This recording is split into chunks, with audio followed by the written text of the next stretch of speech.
Rockets and Knicks were in Game 5 when O.J. started that fateful drive. His four-way hazard lights were blinking, and no one knew what the Jews was thinking.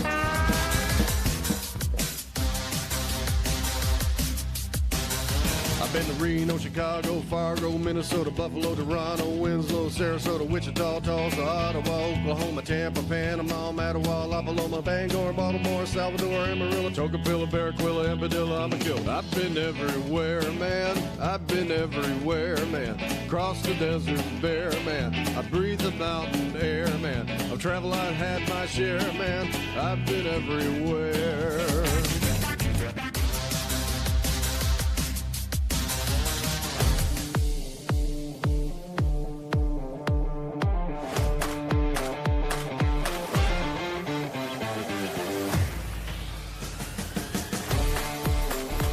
This is Oversight Live, your advocate for good governance. We're putting the site back in. Oversight. Here's the watcher on the wall, your host, Ben Carpenter.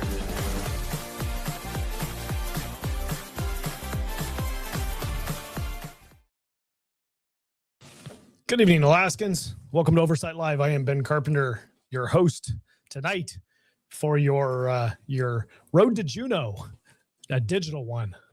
Until we can build a real road to Juneau, where we can go and attend our legislative sessions at less cost than a plane ticket or a ferry ride. Anyway, while we are hoping for impossible things, right? All right. Look, we all know that it's expensive and hard to get to Juneau, and a road's lack of a road is an inconvenience, but with digital technology, we are able to watch and listen and learn. But there's a tremendous amount of stuff happening. And so with my legislative experience, 6 years of legislative experience, I'm going to try to bring to you what I think is most pertinent. And we're going to watch and listen. And if you've got questions about anything that's going on behind the scenes, or you just don't understand what is happening, or you got comments, whatever. We're streaming on YouTube, X, and Facebook. And if you just chat in your window there, I'm going to get that message. And I'll try to answer your question on air.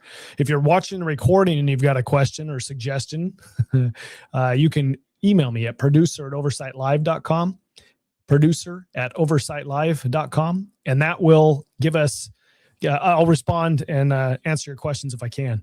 If you've got suggestions about what you want to see, if there's particular issue or something you think we should cover, then drop me an email and let me know, and I'll try to work it into the schedule here. We're going to try to have fun. The good news is that much of what the legislature does sometimes leads to making fun of and having a little bit of fun at other people's expenses. We try not to be mean, but that is the nature of being a public servant, is you're open to public ridicule for things you say. As I was serving, I always tried to say smart things. That way, there's fewer things to come back and bite me with people making fun of me. Anyway, not always possible, but it is a good goal.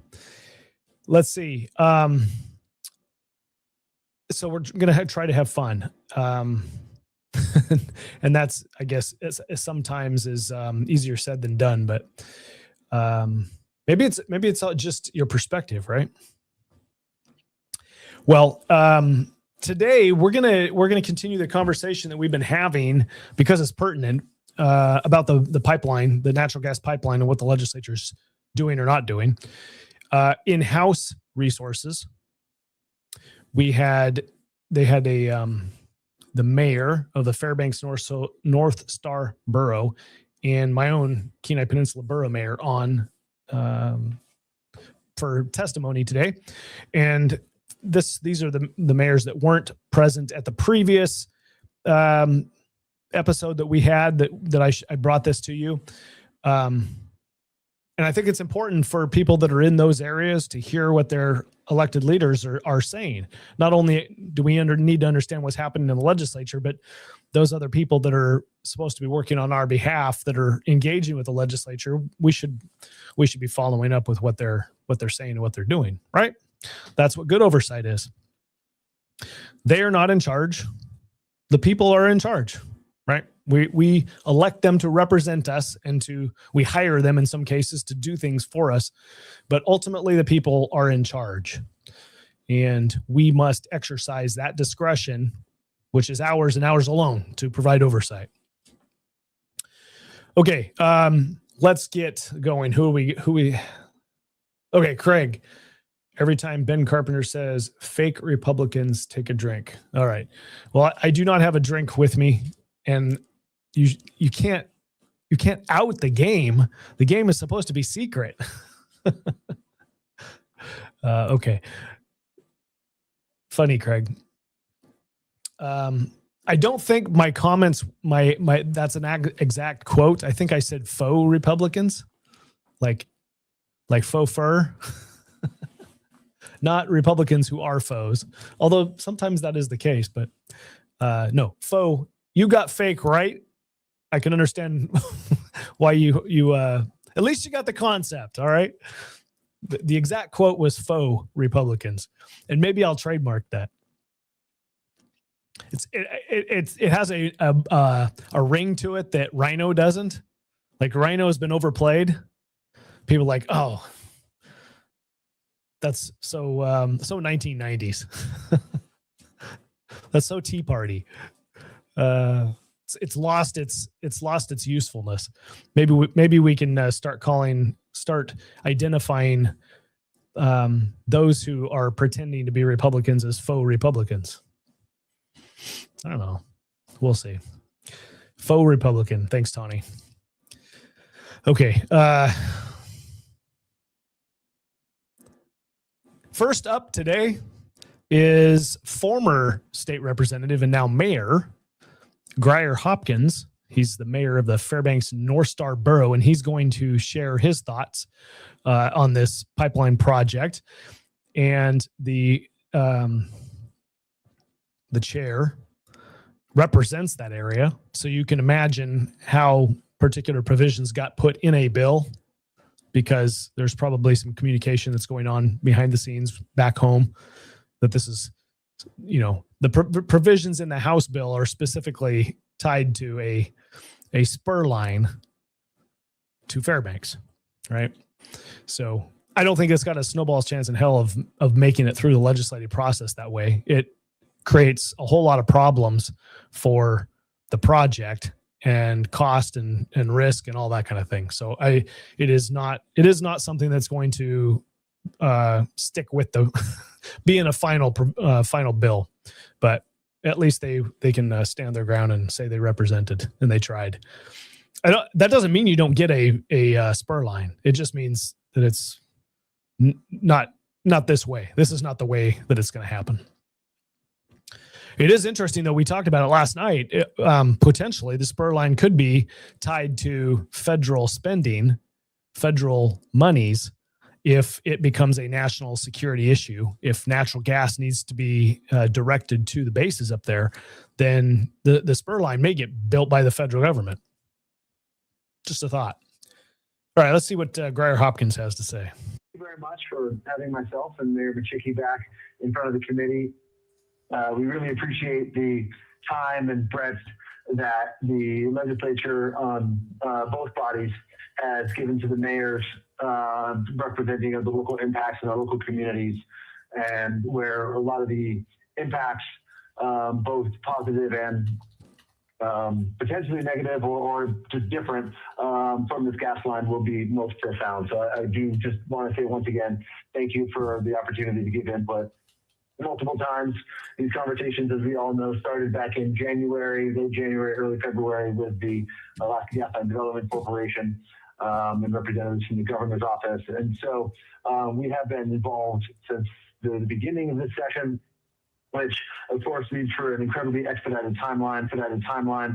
These conversations could have started a year ago or more, but we are here today, and I appreciate the expediency that this committee is moving forward with also. We're working off of the committee substitute for version G. Is that the correct version that we're working off of and has been adopted by the committee? Correct. Okay, great. So thank you for that. You know, the original version that was put forward by the governor, HB 381, got the project moving with the tax exemptions and tax reductions that they thought were necessary. These incentives represented a significant public subsidy, as we know, and deviation from current statute.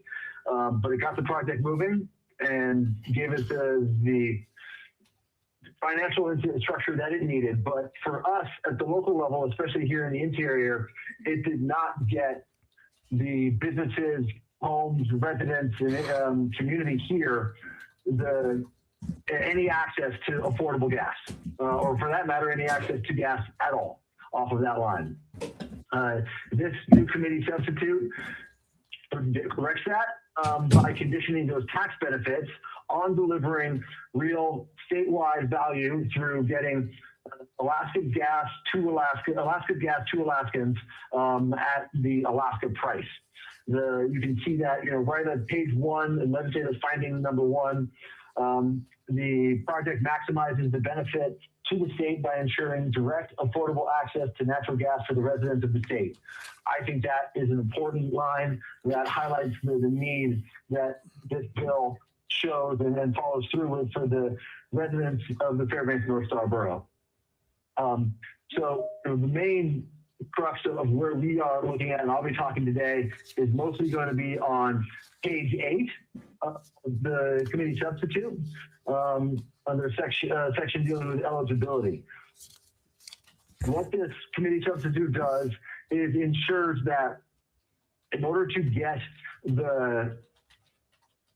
Is he explaining the committee substitute? or is he sharing his feelings from the North Slope Borough perspective, from the mayor's perspective, right? Let the legislature explain their own committee substitute. Tax benefits outlined in this bill, very similar to what the governor moved forward with, then it has to include a gas line move or a spur line to the Fairbanks North Star Borough moving forward. It does not require Glen Farm to build that. It does not require a change in permitting at the FERC level for that spur line. It does not require anybody in particular to move forward with it, but it does require a spur line to move forward. And the importance of that is there's been a lot of concerns that if a spur line is required in the FERC permitting within the project itself, it could delay or stop the entire project from moving forward. And this does not do that. This takes a different route that makes the tax benefits contingent on Alaskans in the interior getting access to that gas at the same price as all of the other Alaskans. See, this is what the left does. This is what the left does. They lie and they find a way to make the lie sound plausible, right? So this isn't going to hold the project up because it's not tied to FERC. But it is tied to the property tax. And if you don't fix the property tax problem, then it holds the project up, right? So it's a sleight of hand. You can't just come right out and be honest about it, because what you're actually doing, what you're actually doing with your proposal here is it's leverage. It's how do I get leverage to make sure that a spur line gets built? Oh, okay. Well, we don't want to get blamed for holding the project up, but we do want to get leverage for holding the making sure that the pipeline gets built, the spur line, right? So we just make the property tax provision that you want contingent upon you building the pipeline for us, right? Quid pro quo. You give us what we want, you can have what you want. That's what this is. It's not realistic. There's a whole timeline that would need to happen for a pipeline spur to be permitted and actually be built, right? I mean, it's a separate entity that is not part of this project. You don't add in a separate part of a project midway through the conversation here after all the permits are in and say, well, time out. We're going to put everything on hold. We're not going to play ball with property tax conversations until you do all this engineering. This is nonsense. It's complete nonsense. It has zero chance of making it through to like this is There's no way that this can happen. Will be getting access to the gas off of this line. It's going to be required to have sufficient capacity to serve the reasonably projected residential, commercial, and industrial demands within the interior. And yeah, so Kevin asked a great point here. Should all the other communities along the pipeline have the same treatment? We need to be equitable. If it's good for Fairbanks, it's good for all the other communities. Let's make sure that they do the engineering for each one of these other spurs so that those communities get taken care of too, because it's about taking care of Alaskans, right? I mean, this is just nonsense. It just goes to show you the level, the lack of experience that we have in the state. That's what I want to say. It's just an inexperienced, pie in the sky idea, right? It's not going to happen. One of the important parts of that is, just yesterday, myself, Mayor O'Neill from the city, and representatives from the Alaska Housing Finance Corporation, from the Department of Defense, and a number of other entities were doing a tour of Eielson Air Force Base yesterday to talk about areas that AI data centers could go out and be built and lease land on the Air Force through a request for proposals and RFP put forward by the Department of Defense, with Senator Sullivan specifically saying Eielson needs to be on that list of potential bases. That demand could be served through this spur line, and that language right there on lines 17 and 18 is important. The language on page 8 under this section is, I support it. It is good language. There's a couple tiny tweaks that I believe need to be made. First of all, I want to make sure that the language, you can see it on line 23, as well as lines 15 and 16, are not specific to the different areas of the Fairbanks North Star Borough, but just residents in general of the Fairbanks North Star Borough. So I'll be working with the co-chair to tweak how that is references the residents here, because a lot of the North Pole area also has access to interior gas utility infrastructure. As the initial reason for the interior gas utility being created was to assist in improving our air quality, and then the air quality in the North Pole area also needs to be addressed. You see how using experience of a former legislator to work into this process. I don't know whether you can tell, but when people are giving testimony, they would refer to the co-chair as leading the committee. I'll be working with the committee, because the co-chair, while they're chairing the committee, the co-chair can only really do what the committee will allow. There is discretion in certain things that the committee, the chair has discretion over. But if you're going to bring a committee substitute forward, for example, you need the body, you need the committee. So working with the chair, working with the co-chair is just, it just telegraphs that that's what the mayor of the North Slope Borough is doing. It has direct connection by email, by phone to this co-chair, this legislator, and is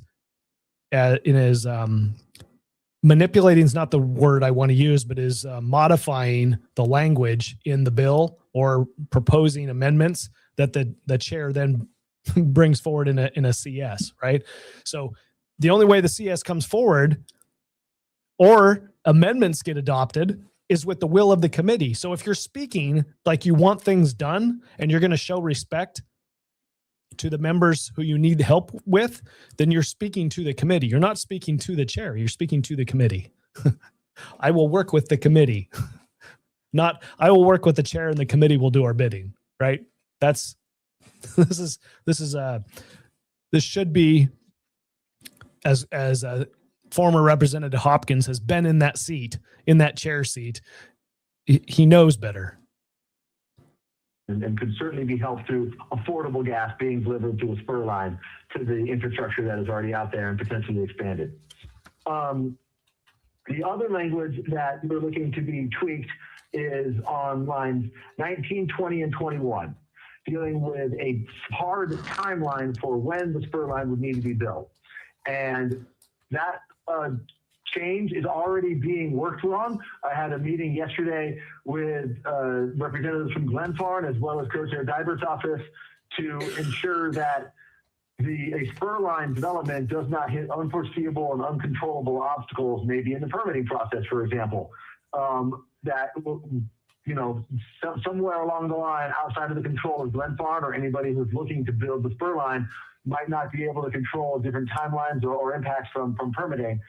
So we're going to be working to tweak that language and coming back to the committee with an amendment for that. But that was an understanding between both Glenfarne and us here in the interior that we can overcome that.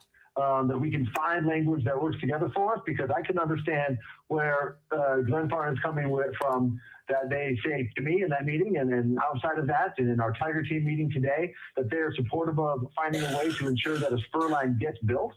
And so they do not want to stop that. They're not interested in trying to separate it from this project in our dialogue, but they want to make sure that when obstacles out of their control show up, it is not something that can put the entire project on either just off of the burner or on the back burner.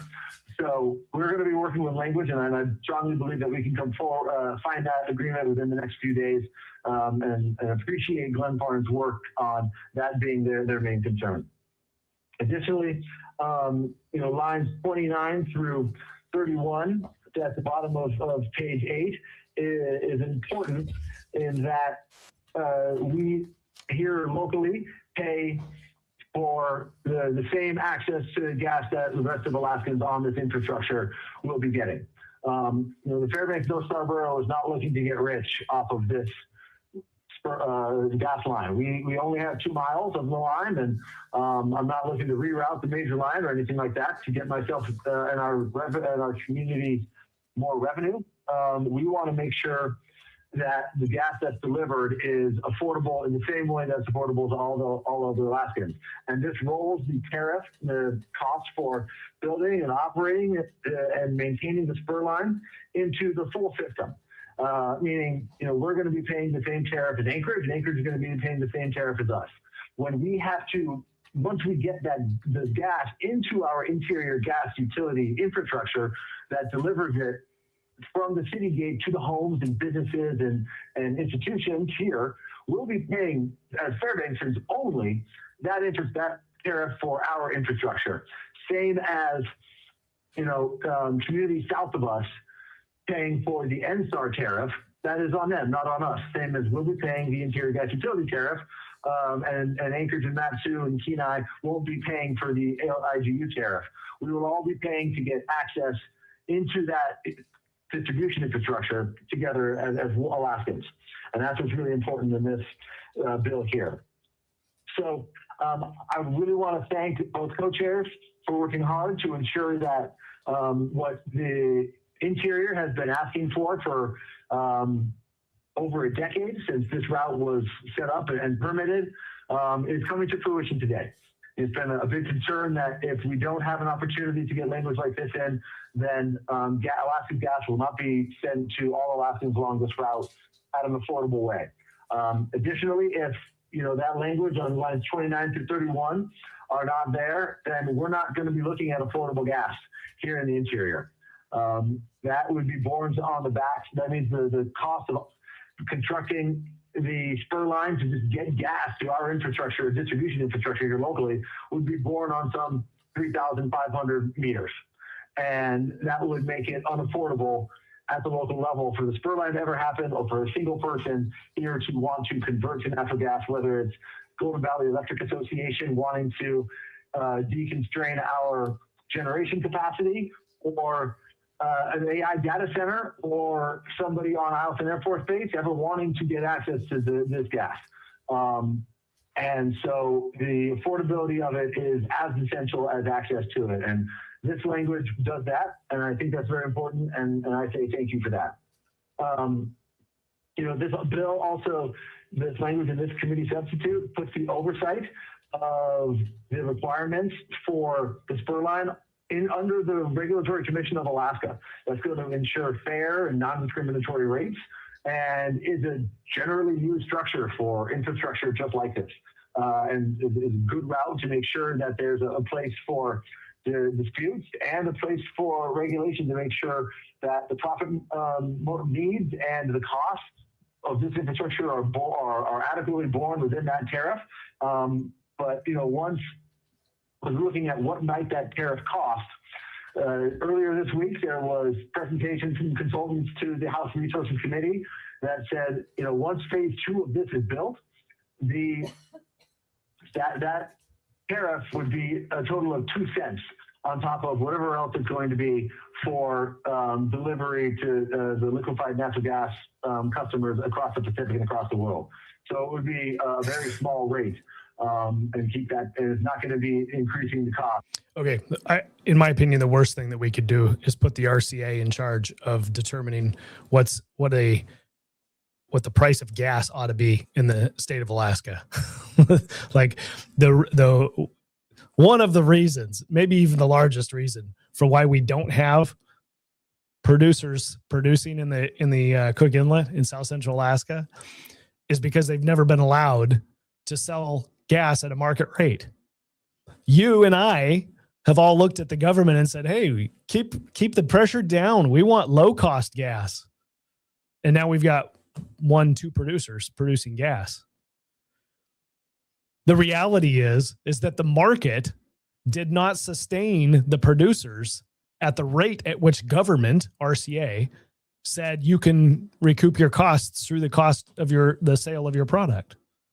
So it's literally the government's interactions that have forced yes, low cost gas, but now it's a gas shortage because the producers couldn't make money doing it, didn't want to make money doing it. However you want to say it, they're gone.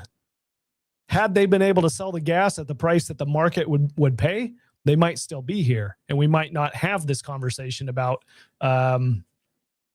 gas shortage in South Central Alaska. And thank God for Hex Fury for their production over this last winter that kept us warm. All right. I'm hesitate to go back here, but I really want to get to the Kenai Peninsula Borough too. To make it uneconomic at the national and international level. So, we are, as we've been described, a rounding error financially on the cost of this project. When we're looking at the cost of the spur line, whether it's the one that was put forward in the Senate Resources fiscal note, or the one that was discussed with NSTAR yesterday between myself and Mayor O'Neill and NSTAR and Glen Farm, somewhere in the neighborhood of $180 million. It's a rounding error on a $40 billion plus project. So this is important to make sure Alaskans are getting Alaskan gas. This is a way that is affordable to everybody, shared costs to make sure that everybody gets access, and there's good regulatory language in place that makes sure that it is fair and equitable for everybody. So thank you for your time today, and happy to answer any other questions, and look forward to the amendment process going forward as well. Thank you, Mayor Hopkins. Thank you for your words and for being here this afternoon. Really appreciate you and your thoughts on how this would affect Fairbanks. And I just wanted to say, previous hearing, we do have a couple of questions in the queue that the spur line is estimated to cost roughly $150 million to $200 million, and included in the cost of the overall project would add only about 2 cents to the cost of gas from the project once exports are started. And that is what the legislature's oil and gas consultant said at a hearing recently. So I agree. If we don't believe this is oversimplifying the problem. There is a completely different regulatory process. Maybe not completely different, but there is a different regulatory process for the pipeline project, gas line project, and the spur pipeline project. So there's this, it still has to be permitted. It is unlikely that their attempt, their approach here is going to not delay the project. You would have to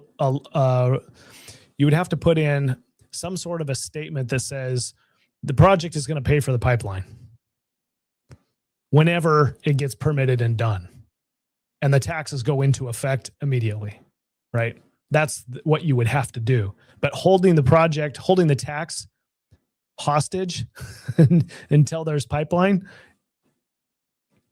it's a non-starter. It can't happen.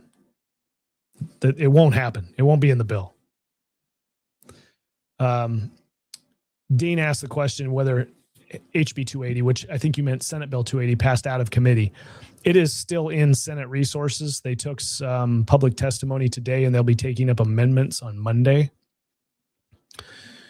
We'll cover that as well. I think if I remember correctly from this current meeting that we're witnessing, House Bill 381, which is the companion to Senate Bill 280, is also going to have amendments on Monday, if I'm not mistaken. So we'll have two different committees to kind of juggle on this show on Monday. We'll see which one is more pertinent, I guess, or maybe spend some time in each one of them. Okay. This is the interesting thing with this pipeline project, the spur line. There's a whole lot of fear and mistrust out there that somehow if the pipeline gets built, that there won't be a spur line to Fairbanks. I have never heard any conversations from anyone that poo-poos an idea of a spur line to Fairbanks. Okay. There's going to be a spur line to Fairbanks one way or the other. I am very confident about that. You don't have to try to leverage the bill, the taxes to make it happen. Okay. It's going to happen. We're going to take care of Fairbanks. This guy down here in Kenai, I care that Fairbanks has access to the gas, right? Glenfarne, even if it's 300 or 3,000 meters, Glenfarne still wants to be able to sell gas to 3,000 meters, right? So it will happen.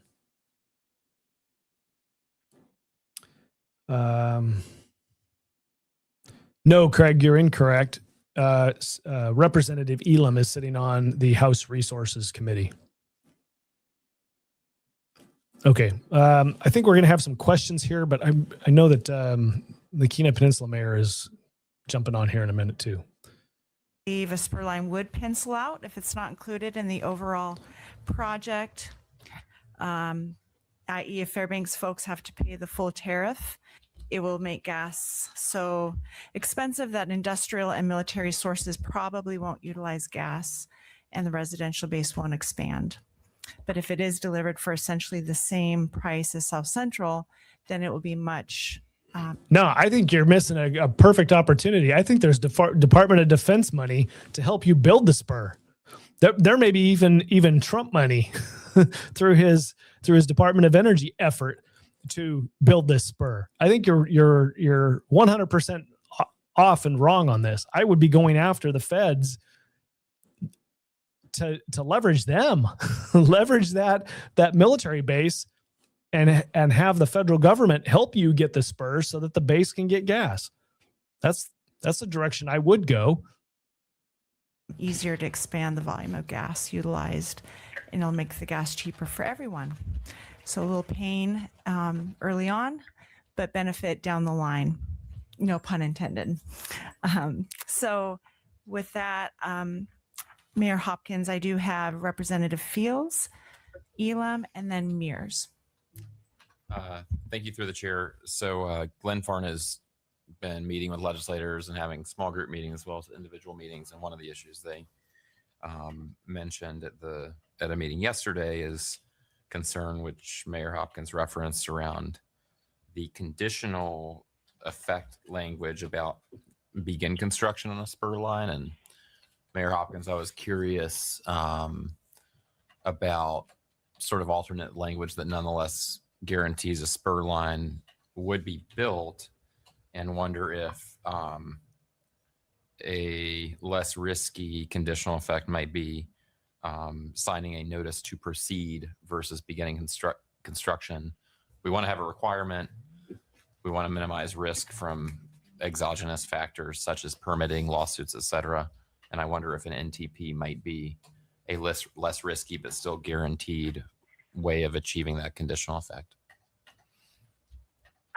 Representative Fields, to the chair, thank you for that. Exogenous. Those are some of the similar to some of the ideas that we bantered back and forth in our short meeting yesterday between mayors here and Glen Farm and NSTAR, as well as requiring expedited timelines when within our authority, like at the Regulatory Commission. Currently they can do, I believe it's 480 days. We can shorten that time frame, so they'd have to expedite it.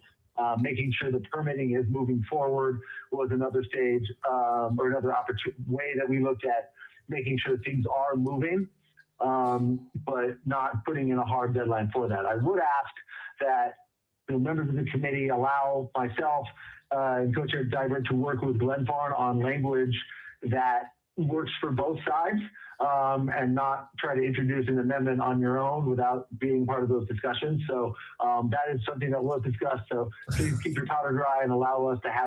What in the world? Talk about the hubris, right? You're calling in, providing testimony, and you're asking sitting legislators in other districts to not offer your own amendments. I mean, who are you? You're a borough mayor. You're no longer a representative. You're just a borough mayor. Like, give me a break. Those discussions internally and come back with a mutually agreeable answer in time for the committee to move forward and keep this bill moving forward. You can bring forward a CS that's complete nonsense, and I've got a whole bunch of other words that I could use there. But you're going to lecture these people about keeping your amendments to yourself. I mean, the audacity, just the arrogance is astounding. Follow up? Yes, please.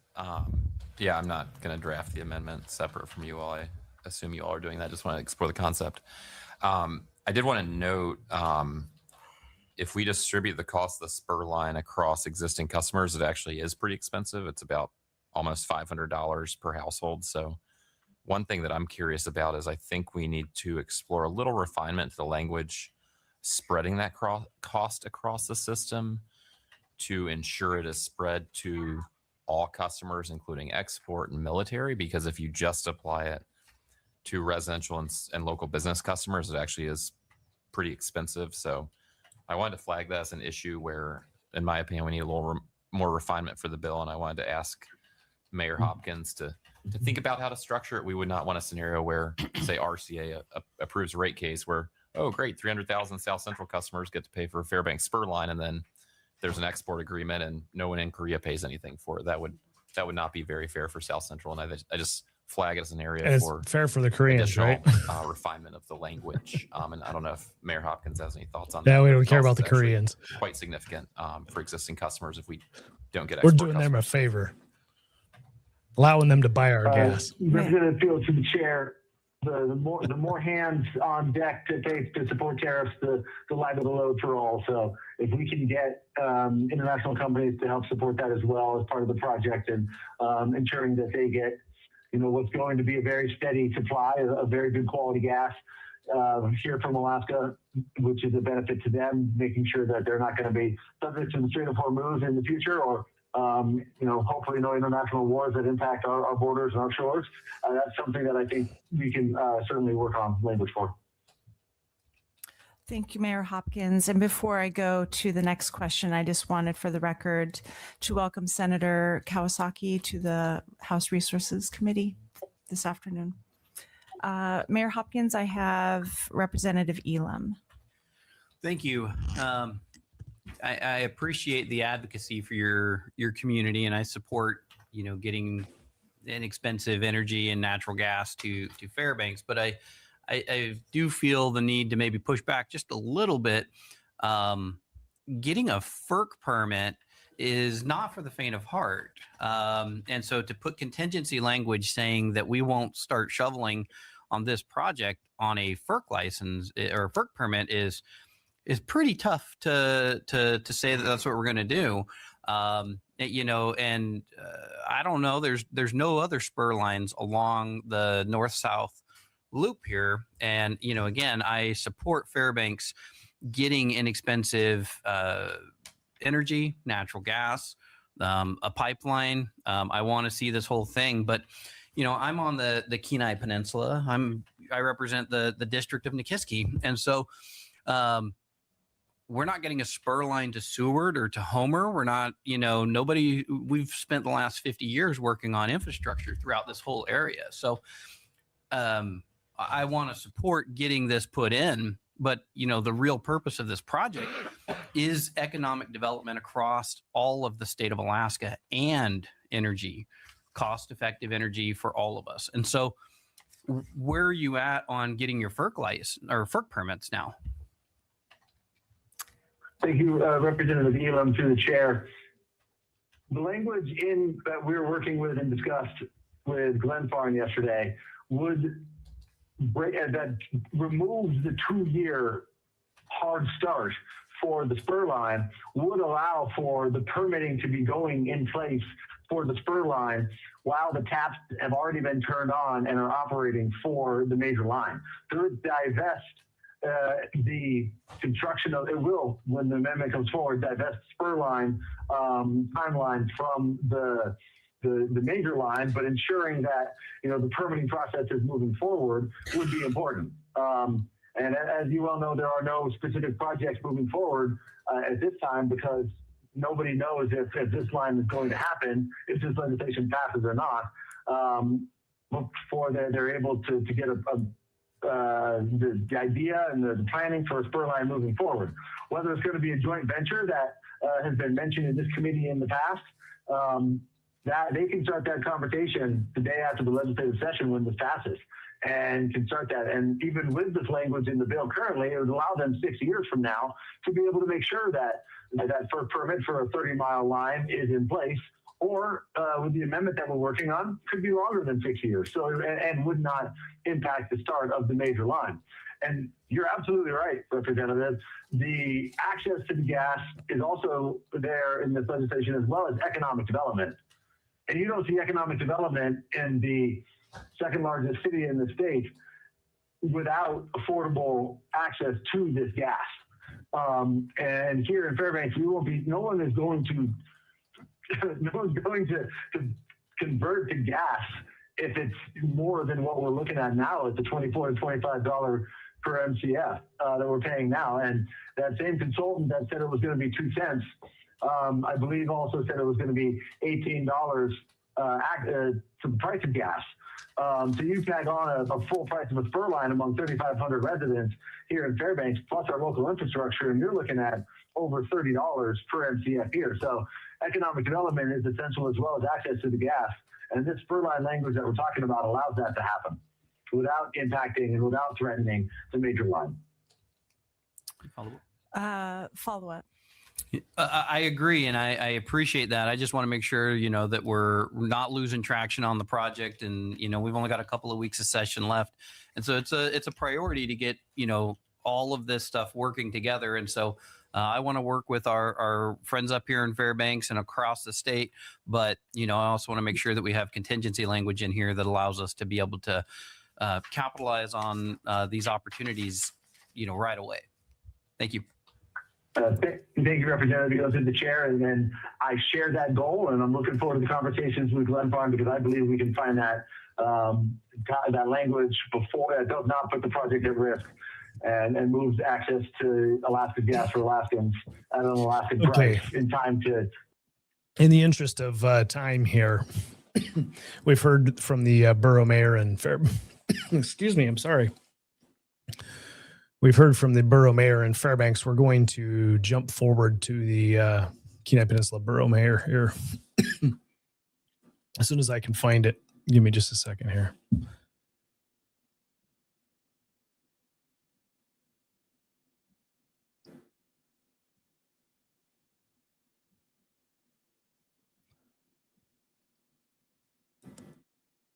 It was further ahead than I thought it was.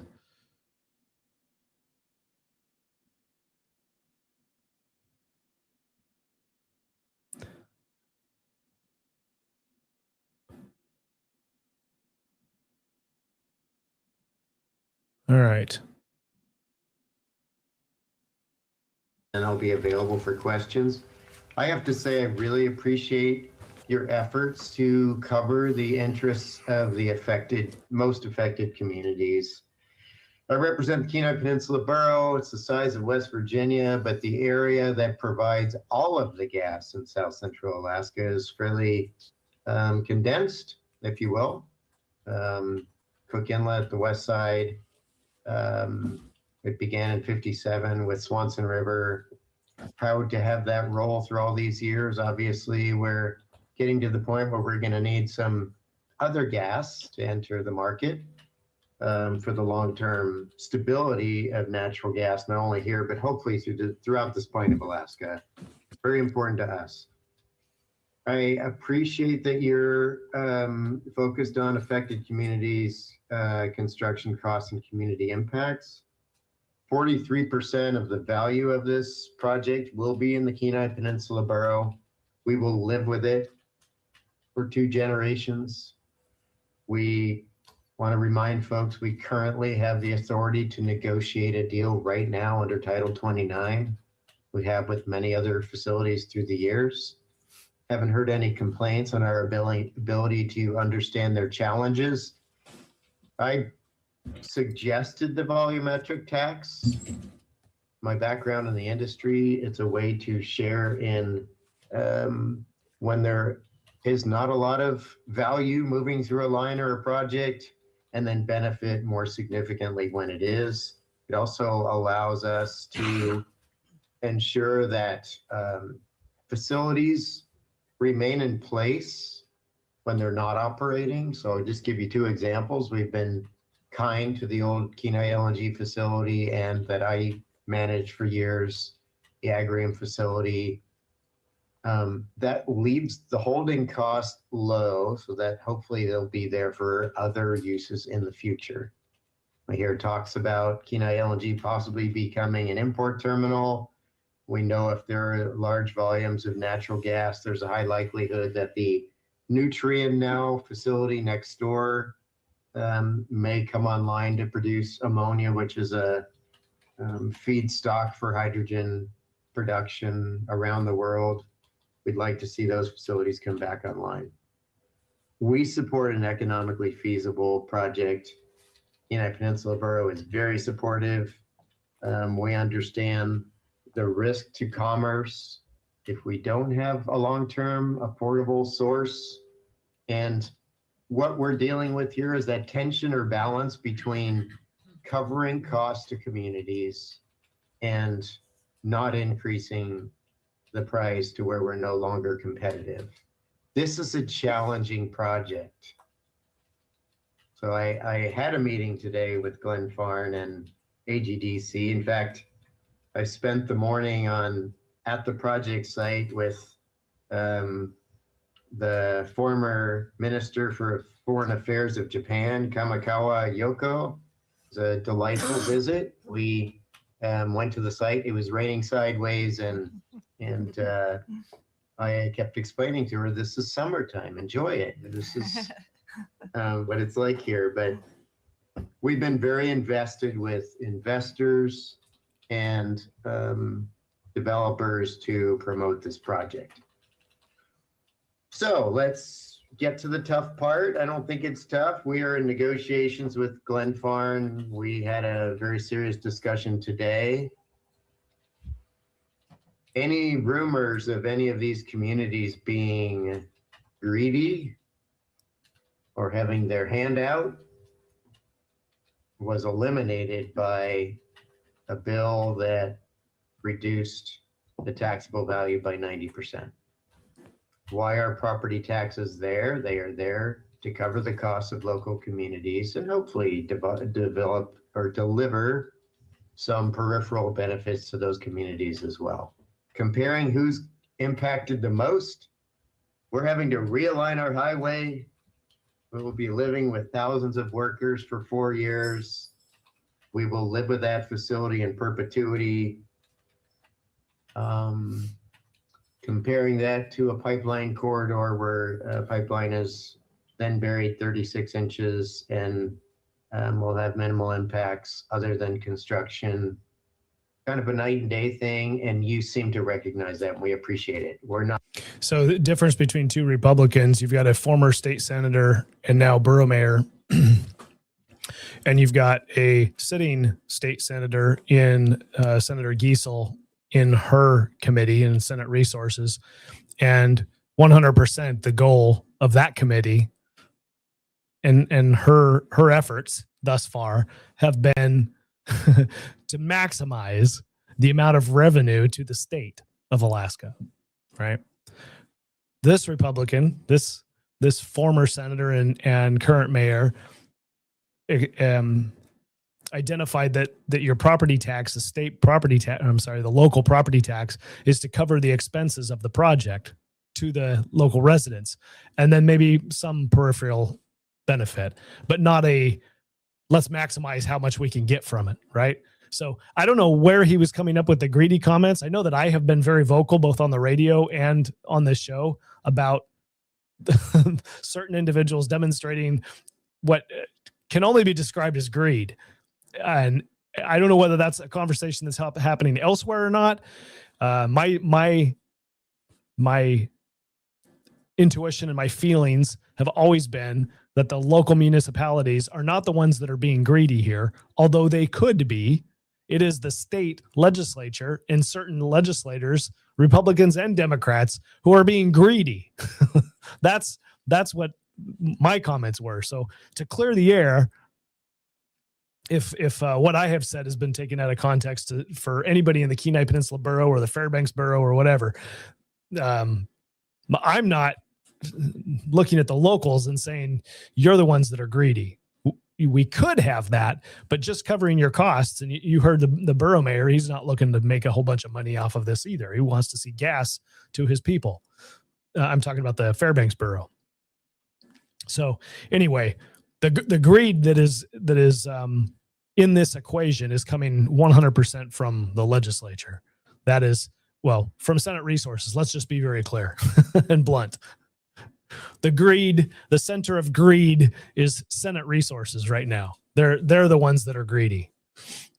Okay, let's finish this conversation. Not saying that the others won't be affected. We hope we all receive the benefits, but we will be living with it, and pretty significant impact. When I worked through their worksheets, impacts to this very tiny print. I normally don't need reading glasses, but I do today. On solid waste, roads, fire, EMS, recreation, education during construction is around 10 million a year, working through the project's worksheets that they provided. So there are very real impacts. That will increase during operations. That's fine. That's just kind of what it looks like. But we do have kind of a bottom, and I don't want to talk about what the bottom looks like for the Kenai Peninsula Borough. The impacts are different for every community. And I appreciate that the bill recognizes that and allows some individual negotiation. I think that's imperative moving forward. Again, I want to make sure that folks do understand that we are working with, as the other communities are, with the developers and AGDC for a fair outcome. A fair outcome does not have us rubbing our hands together on profits. A fair outcome is where I can look at the 62,000 people I represent and say, I'm comfortable that you will not be subsidizing this project. And that is the bottom line. So if it's being framed in any other way, I ask you to push back. I think you have, all of you on this committee. That is not the case. We are negotiating in good faith. I had ideas early on about a volumetric tax. I think that's fair.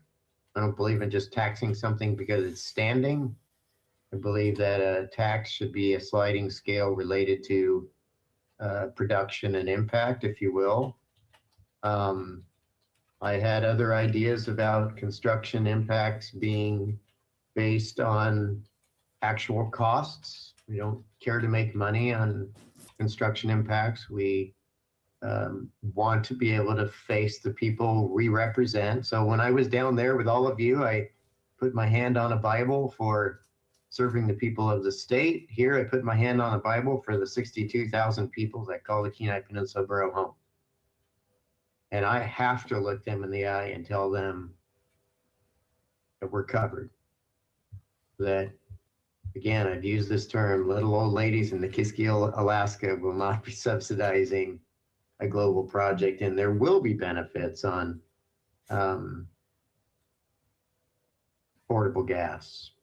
I'm not going to use the word cheap, I'm going to use affordable gas. So that's kind of what I'm going to say today. I'm going to stand by for any comments. You had a lot of questions. I do have a pretty extensive background in the industry for longer than some of you have been alive. I know I'm holding up well for an old guy, but if I can help with any of your questions, I'm happy to answer them. So clearly, Senator Machicki was working with the governor's office, governor's team, for drafting the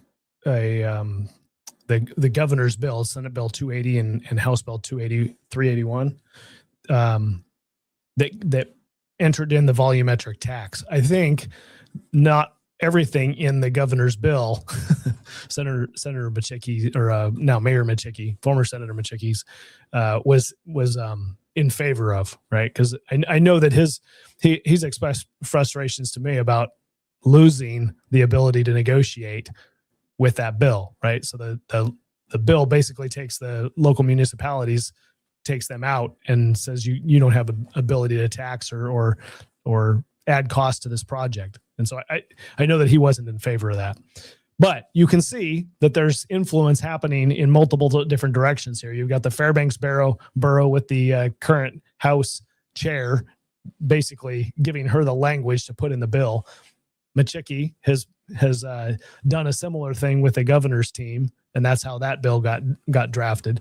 And then you've got the far left, the far left with Kathy Giesel leading the charge in the Senate for what they want to do. So a lot of different moving parts on this, and it is all just adding confusion and delay to what Glenfarne is trying to do, which is pull everything together to get a project built. This is an example of how government gets in the way, right?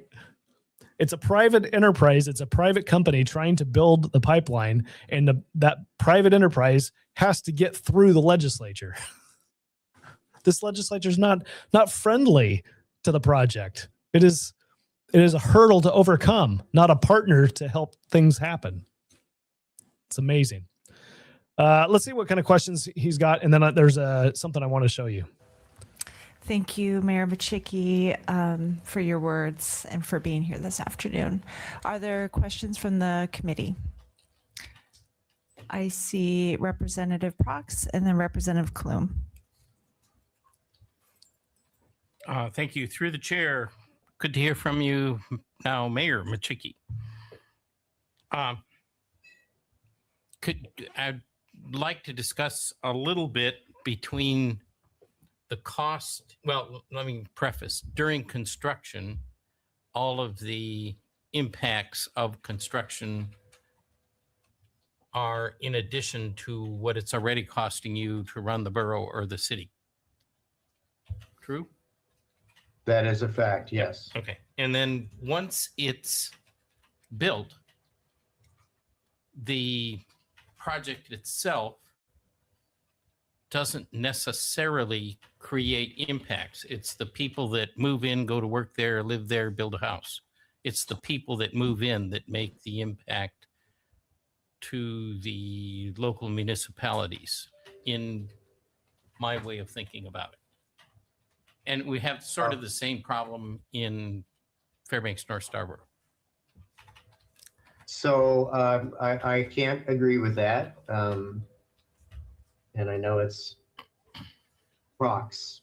I appreciate your comment and the way that you're looking at it, but a large facility with hundreds of employees, hundreds of peripheral businesses supporting that, facility, the traffic on the water, the traffic on the highway, the interconnects we'll have to do after the highway is realigned, all have ongoing costs.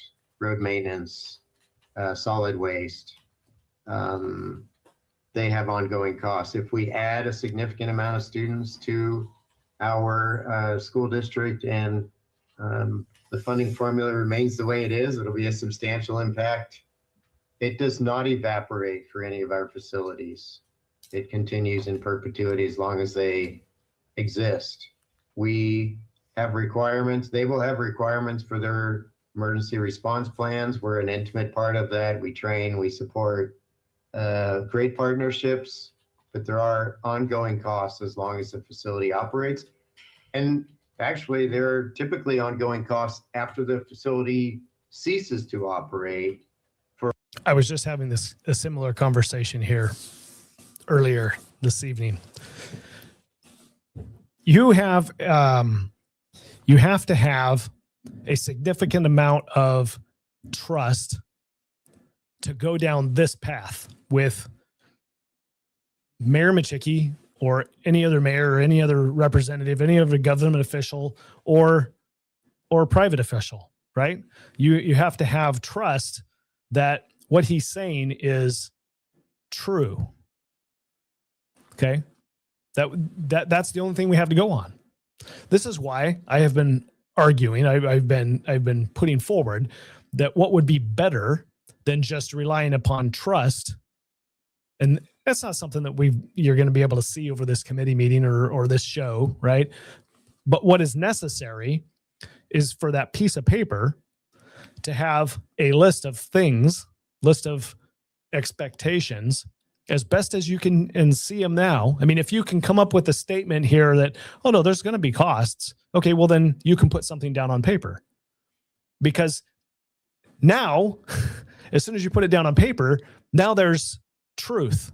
There's objective reasoning that can go into this.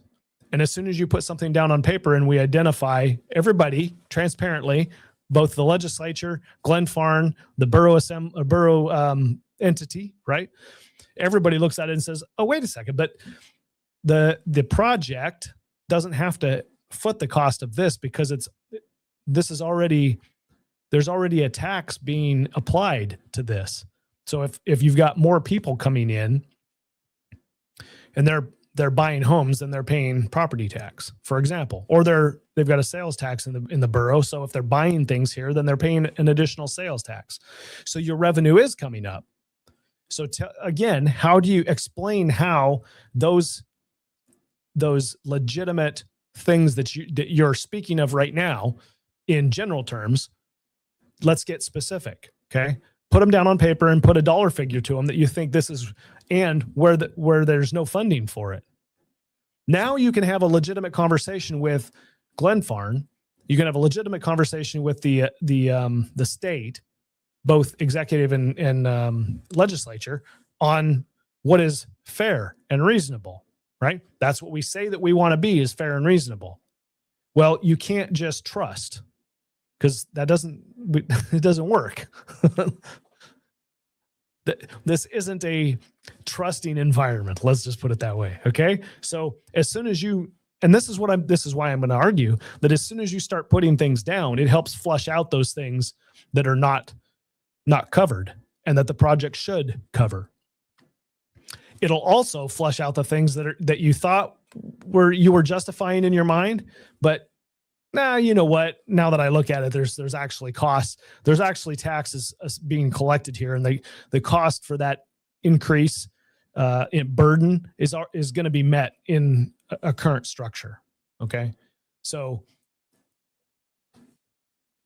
you don't increase the cost of the project and demand that because an increase in population doesn't help you fund schools, because we have this funding formula problem. Okay. That's not a legitimate excuse for adding cost to the project. And that's what we do when we're saying, well, the local municipality needs to be taken care of, right? They've got costs that they need to have taken care of. Oh, okay. Well, that's an emotional argument. until you put it down on paper, and then it moves from emotional to a logical argument, because now you've got something to actually talk about. Up until then, it's just emotions. We've got costs, and poor us, we're going to need to be taken care of. Okay. Well, if you're talking about education and more people coming into the borough with more property tax being paid that goes to education, but you've got this formula problem that means you can't add any more to your education, you can't spend any more. Well, then that's a separate problem that needs to be addressed, because any type of economic activity that raises and then you're limited to how much you can spend would apply here, right? So that's a separate problem that needs to be addressed. You can't put that solution onto the cost of this project. That's not fair. That's not the way we should be doing things. So my recommendation to all municipalities, right, is to and for the state and for Glenfarne, like hold the feet to the fire on this this demand for upfront costs, because this is the thing that helps projects succeed, is to reduce the upfront costs. So let's have some transparency. Put those costs, put the things that you think Glenfarne needs to be responsible for, the project needs to be responsible for, put it on paper, and let's have a conversation about that. Take it from emotional and take it and move it to logical, so that we can see what we're actually talking about. Because I think you'll find that much of what we think we need solutions for is we actually are already going to be covering that. And that's where I think we actually end up in the long run. The roads, we use the excuse about roads, right? We pay for road maintenance in the borough through property tax. So if you've got additional people coming in and they're moving in and they're buying homes, then they're paying property tax. So the road, you're going to have more revenue to deal with your roads. If we're talking about the main artery that runs from your ports to the project, we're talking the Kenai Spur Highway, we're talking the Seward Highway. Those are state highways. Okay. So any sort of compensation to the borough for those roads, even though they run through the borough, even though it runs through Soldotna and through Kenai into Nikiski, compensating the borough for maintenance on that road is the borough doesn't maintain that road.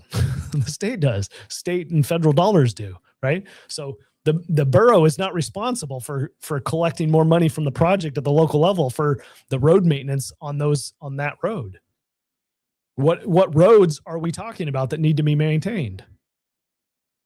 Is it your side roads? Are there side roads that need to be maintained?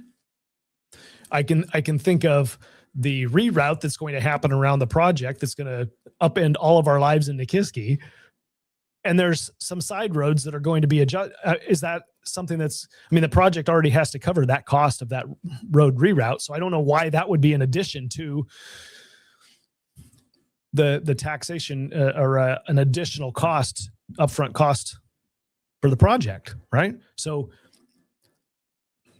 when we, the owners of this state, need to demand that our representatives, our mayors and our representatives in government detail out what it is that they think their costs are. Because that's the only way there's going to be transparency, and we're not actually just taking somebody's word for it because I got more years of experience than you've been alive, right? I mean, that's asking us to just trust you because you got the experience. All right. Yeah. But the owner says trust but verify. And you would do the exact same thing as a manager of a LNG facility, wouldn't you? So owners, you all need to ensure that your representatives are taking an emotional argument and turning it into a logical argument. And now we can deal with the facts. Okay.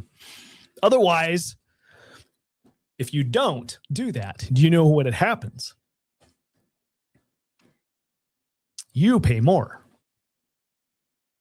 If the project gets more costly because we make these emotional arguments, then your price of gas goes up. Your monthly bill for the rest of your life goes up. This is the thing that frustrates me about this is the thing that frustrates me about the Senate resources. It's like, we're running out of time here. The Senate resources conversation is every demand for an additional cost. I want to go to it, but anyway, I'll just put it here because I'm going to show you some public testimony that matters here. And I don't want to take up all your evening. In Senate Resources, they had a conversation today with information coming back from DNR, yeah, about gravel. Somebody's got to be in their bonnet and is in the legislature and is worried about the gravel for the project. We haven't solved the tax problem yet, but we're worried about gravel. Well, the state's going to have some gravel, some land that they're going to turn into gravel for the project because the project's going to need a significant amount of gravel in multiple locations, right?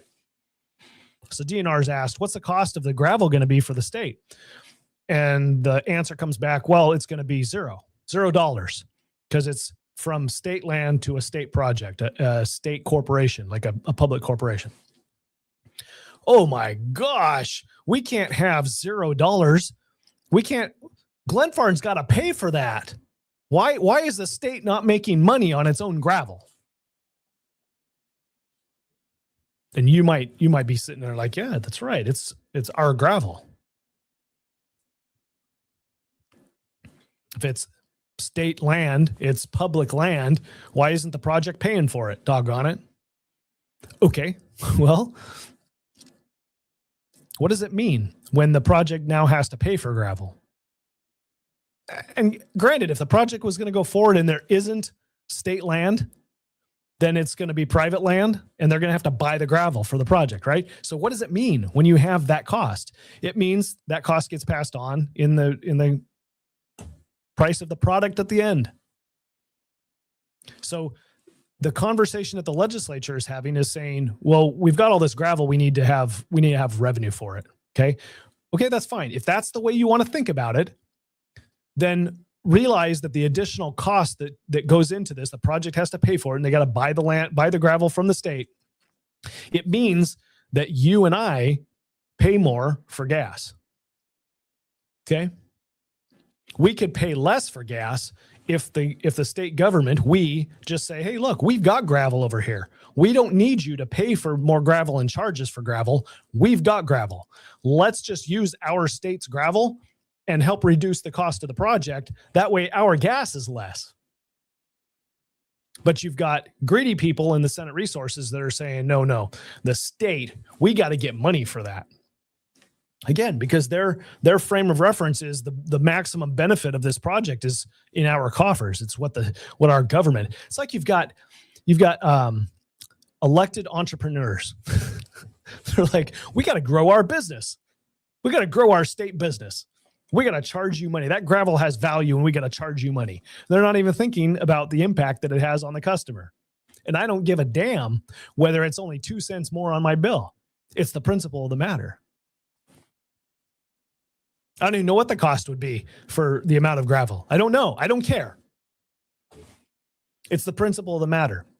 The gravel is state gravel. It's our gravel. We're the owner of the government. So we take our gravel, we apply it to a project that we asked a private enterprise to come in and build for us because we want natural gas. And we want the lowest cost natural gas that we can get. Our representatives are adding hurdles that adds cost to our natural gas. We should be yanking the chain on those legislators and say, look, reduce the cost of the project. Every chance that you get, reduce the cost. You want to use the people's gravel for the project and you want the project to give you credit for that? Okay, that's fine. You got 25% ownership. We'll throw in that gravel, and it'll be in like kind, right? We get credit for it. But it doesn't need to add cost to the project, because that means it's more costly gas for me, right?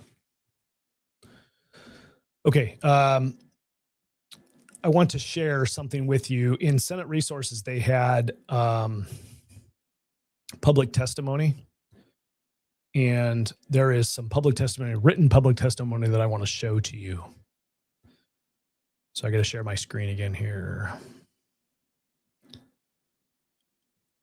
Okay, what we're looking at here is the state website, the state legislature website. This is Senate Bill 280.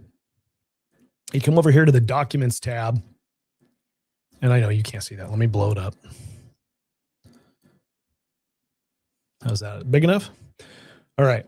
So this document right here is what I'm referring to. So let's go to that. All right. I already had it up. Let me go back to the beginning here. Okay. So here we are. May 1st, Alaska Chamber weighs in. I don't know whether the chamber made it to public testimony or not. Maybe they did. I didn't listen to all of the testifiers in Senate Resources on the public side, or the testifier side. But here's what I want you to see and get the gist of what the Senate Resources is receiving from public testimony. And this is from the state chamber. So you can read, but I'll read it to you because this is my show.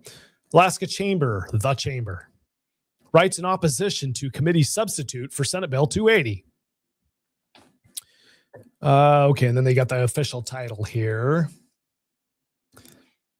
Okay, the rest of this entire paragraph is the title of the bill, official title of the bill. They didn't need to do that, but okay. Alaska Chamber is the state's, okay, we don't need to know that. Chamber remains a strong supporter of the Alaska LNG project and recognizes its generational importance to Alaska's energy security and economic future. We have significant concerns that the revised version of this bill moves the state in the wrong direction. Okay, so again, this is the private industry. This is the businesses of the state chiming in. I guess I should read that paragraph because some of you might be like, state chamber, I don't know what that is. The Alaska Chamber is the largest statewide business advocacy organization. So from the perspective of the legislature, it's a lobby. Our mission is to promote a healthy business environment in Alaska. The chamber has more than 700 members and represents businesses of all sizes and industries across the state, representing 58,000 Alaskan workers and $4.6 billion in wages. All right, so that's who they're representing. The Alaska LNG project represents one of the most important opportunities before Alaska, providing long-term reliable energy for Alaskans, strengthening our economy, and reducing the likelihood that our state will need to import natural gas in the long term. Bam.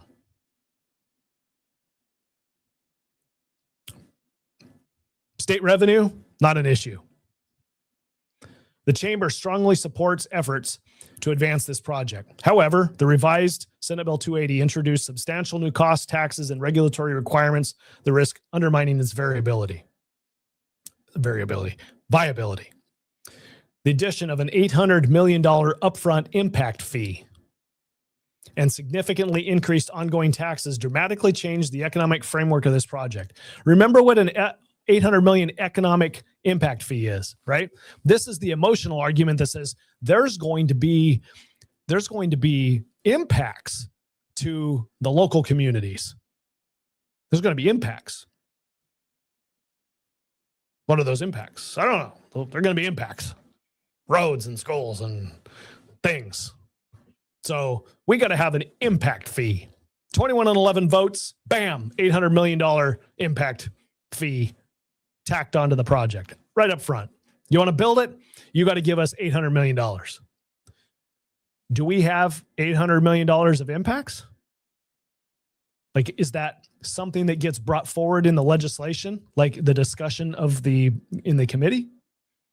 Does Glenfarne identify what the impacts are? Do the boroughs identify what the impact? You see what I'm saying? We're just going to throw into the bill. We're just going to throw this emotional argument that says there's going to be impacts in it, and it's pluck it out of thin air, $800 million. At a time when global LNG projects compete fiercely for investment, layering on new costs and uncertainty sends a troubling signal to investors and developers. The project already faces tight margins and complex financing challenges. Adding additional financial burdens at this stage could delay or potentially halt progress altogether.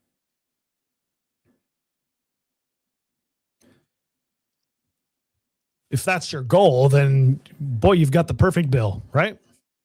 Equally concerning is the expansion of regulatory oversight and legislative involvement in project level decisions. Introducing new approval requirements, disclosure mandates, and governance changes injects uncertainty into a process that depends on long-term stability and predictability. Large-scale infrastructure investments like the Alaska LNG project require confidence that the rules will remain consistent over time. You're talking to a legislature that failed to pay tax credits. We promise one thing and do another, right? How frustrating is that for the businesses that were expecting what they were owed? The Alaska Chamber has several longstanding policy positions to support and encourage the growth of the oil and gas industry here in Alaska, including specific provision to support and encourage a positive investment climate that provides certainty and stability for statewide oil gas activities. Oppose efforts to increase oil and gas taxes. The Chamber has another policy position to oppose new targeted taxes. Senate Bill 280 is in direct conflict with these positions as it seeks to impose a targeted tax, the Hillcorp tax, that specifically targets not just S corporations, but certain, quote, oil and gas pass-through entities. This change threatens direct and indirect jobs in the oil and gas industry and poses a significant risk to the state's energy future by discouraging investment and potentially reducing production. Consequences would undermine recent advances made in Alaska's energy sector and call into question the stability of investing in our state, speaking specifically of the advances that has happened under the Trump administration. The stakes are high. If this project fails due to misalignment between the state and developers, Alaska faces the very real possibility of relying on imported natural gas for the foreseeable future, resulting in higher energy costs for families and businesses and the loss of transformative economic opportunity. We urge the legislature to refocus on policies that enable the project to move forward. I mean, you're talking to a committee that struck out any reference to this particular project out of a resolution that's supposed to be supporting the project. This means maintaining competitive, stable fiscal framework and avoiding measures that would unintentionally derail the project or progress. Alaska has a rare opportunity to secure a long-term energy solution and significant economic benefits for its people. We urge you to work collaboratively with project developers to ensure that opportunity is realized. We oppose the committee substitute. Okay, so good on the Alaska Chamber for putting a letter together to help put the Senate Resources Committee on notice. Okay, there's a couple of these letters here that I want to show you just to, I mean, these are onesies and twosies, right? There's only, 5 letters here or something. Just to give you a sneak peek or pull the curtain back just a little bit about what other people are thinking. I don't know who this person is. Her name's Meg Waite. She's a she, her, they, them, and she's a UAF student. So I'm guessing by her signature line that she's a leftist loon. My name is Meg, and I'm writing to share public comments on Senate Bill 280. I respectfully urge a no vote. No on Senate Bill 280, not the committee substitute, the entire bill. Whatever. Let's see. Let's get to our point here. Alaska's already facing a real budget crisis. We have a hard time funding basic services like schools. It does not make financial sense to reduce state revenue unless there is clear and strong evidence that the return will outlay the cost. She just lost, right? She thinks that if you eliminate or reduce the property tax, that you're reducing state revenue. If you've got the high property tax and you don't do anything with it and there's no project, there's zero additional revenue. Like, wonder what her degree is in. Right now, that case has not been clearly made. Okay. There's not enough transparent information about the full cost of the project. What level of risk the state would be on. Now, these are emotional arguments. They're not like they don't follow a logical thought here. There are also real questions about the market. Oh, okay, so now we don't even believe that having a pipeline is actually feasible, right? When supply increases, prices tend to drop. That creates uncertainty about whether high-cost projects like Alaska LNG will be competitive. Okay, so second guessing the company that the state hired to make the project work. Like Glenfarne's the one that's going to have to choose to go forward with the project and put their financial credibility on the line. Whether the project's feasible or not is not up to some loon in the University of Fairbanks. That company's the one that's responsible for it. They're not going to build it if they can't make a profit at it. Given these factors, this is a high cost and high risk investment with unclear returns. Okay. Everybody's got an opinion, right? But here I want to get to this. There are more, again, you offer criticism, you need to offer a solution, right? There are more practical options that could deliver results sooner and keep more value here in Alaska. I told you this is how some people are thinking in the state of Alaska. Microgrids are one example. A microgrid is a local energy system that can combine different sources like diesel, natural gas, hydro, wind, solar, and battery storage, all working together to power a specific area. So instead of natural gas pipeline, we want to go with microgrids. But there is no natural gas because you didn't build a pipeline. So what are you stuck with? Diesel? That's not low cost. Oh, well, I guess that leaves you with hydro, wind, solar, and battery storage. These are smaller local energy systems that are already widely used in Alaska, especially in rural communities that don't have access to a gas pipeline or grid power. That means jobs, skills, dollars stay in our communities. They also keep lower power, help keep power on during outages, which supports business and credit. It's like we just throw some words out here and they'll make sense, right? Put them in a sentence. I encourage legislators to work with groups already doing this work.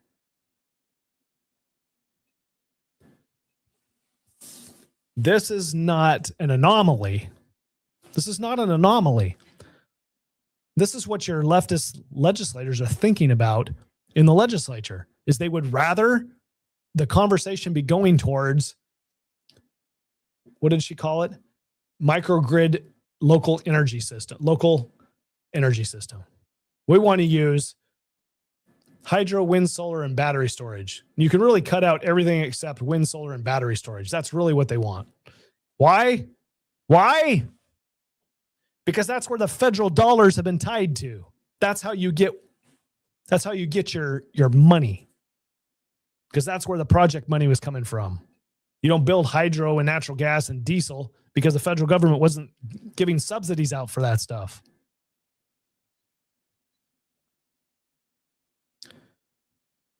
This person says, I'm writing to comment about it. Alaska's having major tax review issues. We don't even have the tax revenue to keep our schools open. So he doesn't want to see, please vote no on Senate Bill 280. Okay, so keep the taxes where they're at. This person says, at first I was skeptical about the alternative volumetric tax. Now I support it. The committee substitute for both the House and the Senate are on the right track, but need to find the right balance. Okay, they're those two bills are doing completely different things. So I guess, yeah, we do need to balance it, right? The Department of Revenue sensitivity analysis of the LNG break-even price is helpful. Status quo without AVT is too high. The AVT in the original bill too low. Split the difference between the two and back calculate to find more optimal AVT rate. To improve investor confidence, pass the tax bill with unanimous support in both chambers. Okay. Thanks, Chuck. Appreciate it. Former Representative Paul Seaton weighs in here with a big old hard to read paragraph. Bottom line, these questions need to be answered before support for the project is given. The state should not consider supporting this project through property tax reduction until these questions are resolved. Bam. Former representative who's like, we don't need this project. Answer these questions. Don't support this project. What is he asking? Just out of curiosity. Who is the intermediary with both the upstream purchase and downstream sales risks? Is the state or Glenfarne or 8-Star, potentially the state, other than the statement? Money could be so huge that a court might apportion liability.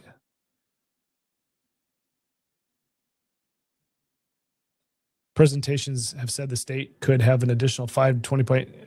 So this equity position is not there is risk there. You basically, if you don't pony up the money, that's what we heard in Senate Resources. The state's interested in money, not, I'm sorry, that was in one of the two meetings tonight. AGDC weighed in, said that this Glenfarne's interested in money, not in like-kind donations. Charlie Franz out of Homer. He's been monitoring the discussions. As you discuss the maximum benefit concept, please consider the maximum benefit to the people, not just the immediate, relatively short-term tax benefits that could be squeezed out of the project. What will be the impact of having access to defendable, affordable fuel for the long term? Exactly. Michael Jones out of Homer. He's monitored Senate discussions. Regardless of the specific bill before you, several fundamental principles are missing from this conversation. Act quickly. You've got a week's left, 20 days, 19 days. Every day of delay reduces the likelihood the project will be implemented. Right on. Define maximum benefit clearly. Is it benefit to state government coffers or to the people of Alaska? Tax policy must not be a project killer. Any tax regime should enable, not block, project viability. Exactly. Limit the state's role to facilitation. Limit the state's role to facilitation to reduce litigation risk and create project certainty. Endless requests for extensive confidential commercial details read like due diligence for a state-owned investment rather than a taxing authority. Conclusion, prioritize speed, define the benefits as statewide, not just government benefit, craft taxes that preserve project economics and act as a facilitator. Yeah. You want the project to move forward, but that's a problem is that Senate Resources is not acting as a facilitator that they want the project to move forward. They don't want the project to move forward. All right. So that's just a kind of a snapshot on the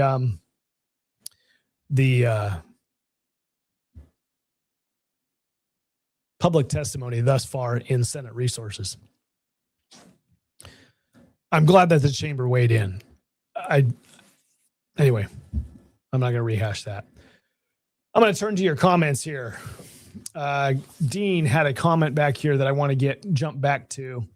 Where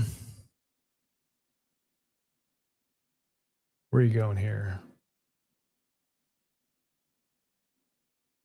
Dean said, NSTAR charged way more than $500 to put a gas line to my subdivision.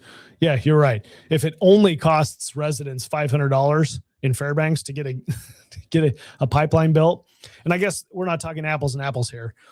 The $500 figure was for the main pipeline from the spur, right? Not the pipeline to the house.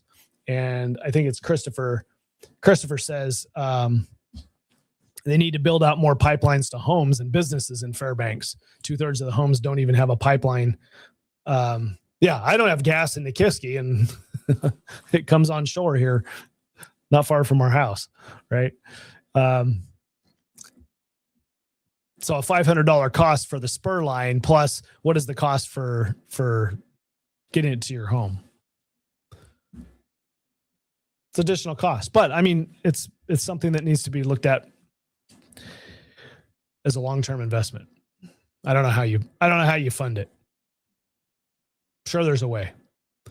I think the spur, I mean, the biggest opportunity here is to make this a Department of Defense issue and have them pay for it, or at least pay for part of it.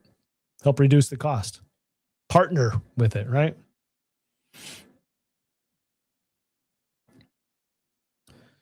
Dean says, and this is what I wanted to come back to.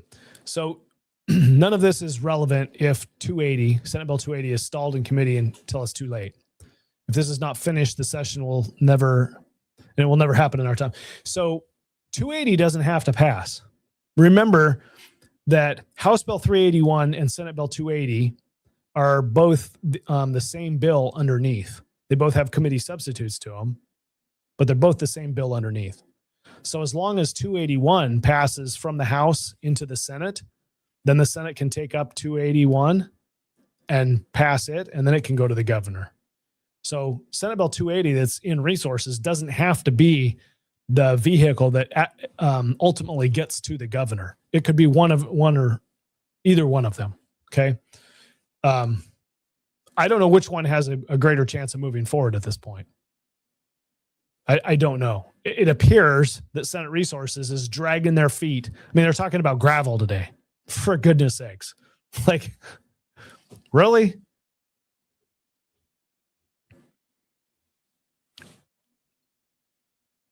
We're doing our due diligence. Yeah, you are. But you're kind of down in the weeds. Like you are legislators. Have your staff look for those questions, and you don't need to take up committee time. You can come back and report it. But why spend an entire meeting or half a meeting talking about gravel? It's a waste of time.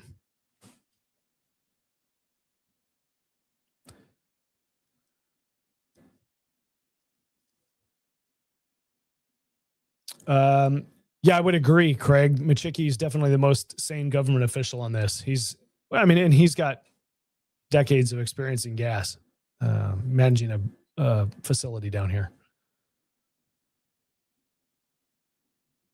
Dean, you're talking about the Michicki sheet. I would go ask him for it. See if he'll give it to you.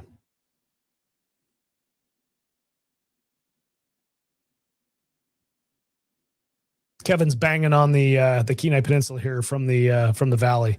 Almost zero impact to the Kenai until 2032, phase 2. Total land grab. I don't know what total land grab is. You're not wrong about the impact to Kenai until until project starts down here. I don't understand the land grab. Lobsters escaping from a bucket comes to mind. I have to think back for context on that. I'm sure it would have made sense to me at the time, Dean. So we don't want people moving here unless their employer pays extra tax. The entire project will be coming up the beach, not the roads. Employees will be flown in and housed on site the entire time they work. Yeah, the man camps that are going to be created, Dean, are not the issue. It is the permanent party employees.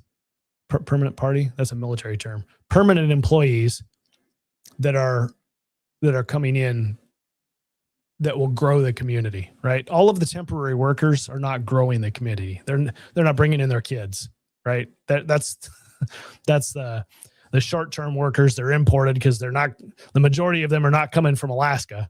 we don't have that labor pool. Some will, but not all. A lot of them are going to be coming from outside the United States. Just my guess. But you're right. They're supposed to build a dock, and all of the equipment, I say all, the intent is to put as much equipment as possible on that dock that they build and bring it ashore there. The issue is there are always things that come in via freight in some other way. And those trucks are inevitably, well, I mean, if something comes in on a flatbed truck, is the flatbed going to go back on the barge, back on the boat? They're going to unload it and bring it back? Or is that flatbed truck then going to have to go someplace else and get put on a dock or driven down to the States? I mean, I don't know what happens to it after that, right? So there is inevitably going to be more traffic. There will be things that come in Seward or Whittier or wherever. It's just going to happen that way. So there is going to be additional traffic. This is why I say they need to detail out what their expectation is. How much additional traffic are you expecting on the roads? Who's going to cover the cost of that maintenance during the construction phase?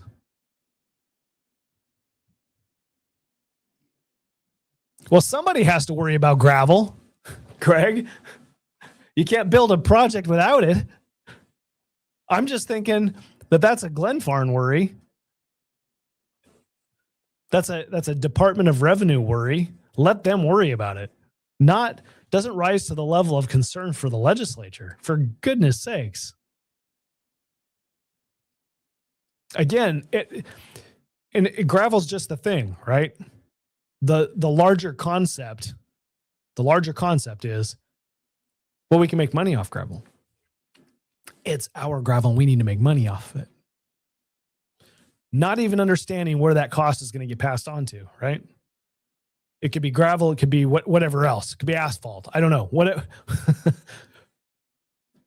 Gravel comes to mind because it's a construction. What if they're building things out of roads and we're talking about timber, right? Not the case, because it's not what we're going to be building an LNG plant out of wood. Whatever it is, the legislature, certain members in the legislature don't look at it like you and I look at it and say, hey, look, let's reduce the cost. They look at it as, this is a moneymaker for us. This is my business. This is, how do I get more money for us, for the business? That's their mentality. Who pays? It's the taxpayer that pays.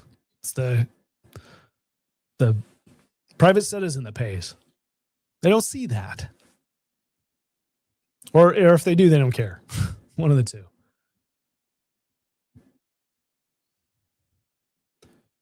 Lisa says, Chris, the borough wants the money, but will not support the entire borough with gas. So there's where this issue is. Why should less than half receive gas, but the rest get nothing? Must be talking about the Fairbanks borough. Okay, it looks like you two are having a conversation here. I'm going to look for questions.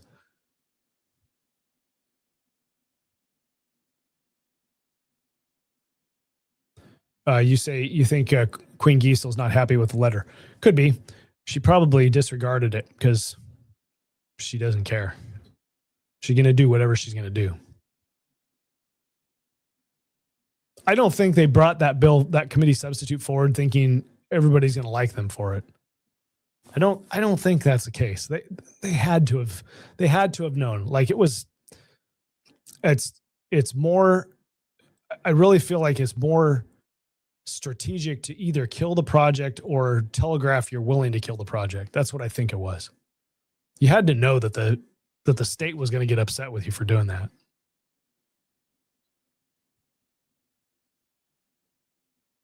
Why do you say that, Christopher? Fuel oil would be my heating energy for the future. You think the pipeline's not going to be built, or you're not just going to have gas to your house?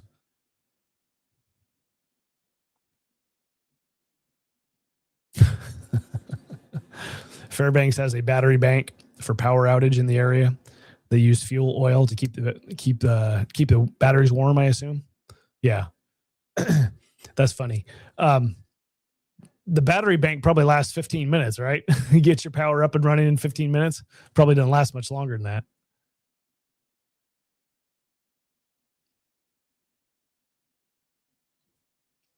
Absolutely. Dixie, I don't think I've seen you on here before. Thanks for joining us. Dixie says, transparency is a must. We, the people of Alaska, want facts and truth. That's right.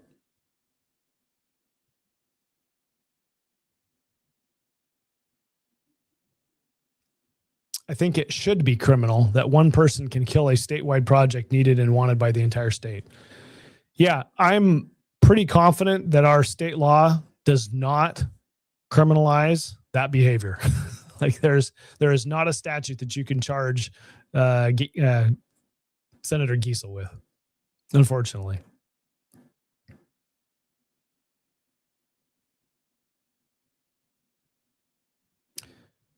Kevin says he last heard that Glenfarne was willing to put $25 million into an impact fund that boroughs would have to provide receipts for. Well, I don't know whether $25 million is enough. Seems like it would be the way to go. $25 million now, $25 million in another 5 years. I don't know. Whatever. The concept of having money available and having to show receipts for it is something that makes sense to me. They've got to know that this was coming, right? I mean, this is not the first time they put a project together.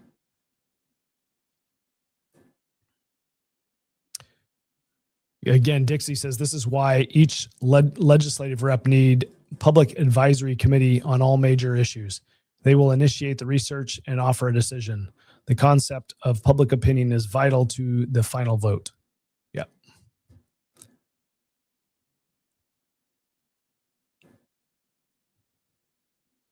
Oh, you think the 200 people is all? So the 200-ish people to run the plant is the impact we are discussing. No. We're discussing the entire impact that is coming from when they first break ground until the project's up and running and it's business as usual operations. The entire project, right? So I'm and the easiest way to distinguish this is how they have done this in the bill, right? The bill that's before us, the underlying bill, and the current statute that says while the project is being built during construction, Senate Bill 280 calls it during the ramp up period, but during the construction, before you actually have gas flowing, okay? During that period, there's a certain set of costs. After that period and gas is flowing, there's a different set of costs, okay? Well, after the gas is flowing, you've got the tax regime that kicks in and you're getting revenue. So that's largely not what we're talking about. There are costs there, but you've got tax structure that's going to cover them. We're talking about the costs that are associated with the project between when we first stick the first shovel in the ground to when gas turns on and is flowing. Okay. Under current state law, the property taxes don't kick in during construction. In the bill, the bill keeps that policy in place and says we're not going to have any kind of property tax or a volumetric tax during that period of time. So that's the time period when Fairbanks is going to experience temporary workers and a surge of workers for building the pipeline up and down from the interior, from north. Fairbanks is going to be a staging area. At least it was a staging area with taps. Now, Glenfarne might do it different, and Fairbanks doesn't have anybody because they've got a man camps built somewhere else, and Fairbanks doesn't have the burden that it did before. I don't know. I don't know what the plan is. Again, this is why putting things down on paper and figuring out whether they're actual legitimate costs or not is important. Glenfarne's going to know. It's like, hey, don't put your man camp in Fairbanks because it costs me a cool $1-2 million. Put your man camp outside of Fairbanks, a ways away. Yeah, it might cost us more because we got to bring in supplies, and the people are going to hate it because they won't have the creature comforts of local Fairbanks. but we're not paying them to be here for creature comforts. What is the actual cost? Glenfarne says, if Kevin's got it right, Glenfarne says $25 million. We'll put a pool and everybody gets to send us your receipts and we'll compensate you for it. Okay. I don't know whether $25 million is enough. Glenfarne doesn't know. Maybe they do. Maybe they do know. Again, let's get these additional costs during the ramp up period or during construction. Let's get those written down so that we have some facts to talk about. All right. Then we can have an adult conversation. It doesn't have to be emotional. And people are like, oh, if you say no, that you don't care about us. Come on, let's be adults here. Yeah. Really, gravel is not an issue in Alaska, right? Outside of the slope, gravel is everywhere. Yeah. Finding gravel is not going to be the problem, all right? It's kind of funny that the legislature's even talking about it, right? It's like, of all of the things that we could be discussing right now, a gravel pit. I mean, on the Kenai Peninsula, I don't know whether it's this way in Fairbanks or elsewhere in the state, but it probably is, because private ownership of gravel pits, right? Of land that gets turned into a gravel pit that's maybe not zoned for anything. There's no zoning. So the neighbors next door are like, I don't want that gravel pit near me. Of the things that you could bring up at the local borough assembly, something to do with fishing or something to do with gravel pits is going to get everybody upset, right? And here's the legislature picking gravel as a thing that they need to talk about. I'm like, really? Oh my goodness.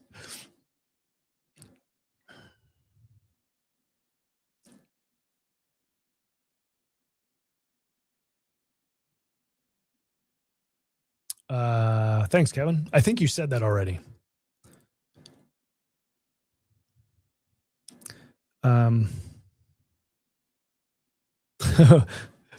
Craig says he would love to be in charge of approving the receipts. Well, get a hold of Glenfarne and see if they'll hire you.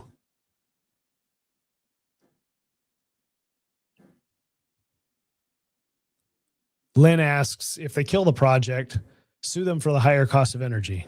Class action? Is that even possible? I don't know whether, no.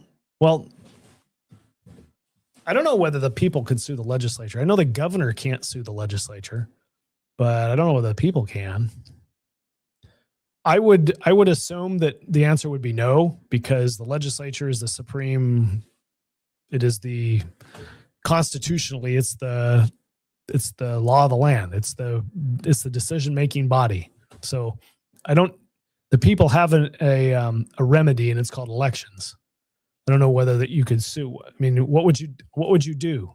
You would sue, and then the state, which is you, would pay you? To what end? I mean, I think it just boils down to an election. You just got to unelect these people.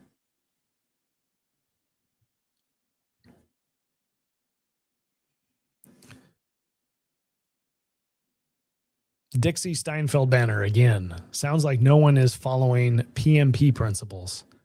Agile. This is why we are in a financial crisis. PMP principles. Management principles. Something management principles. I'd be interested to know what you're talking about. PMP principles. I cannot come up with, I don't understand. I don't know what that means.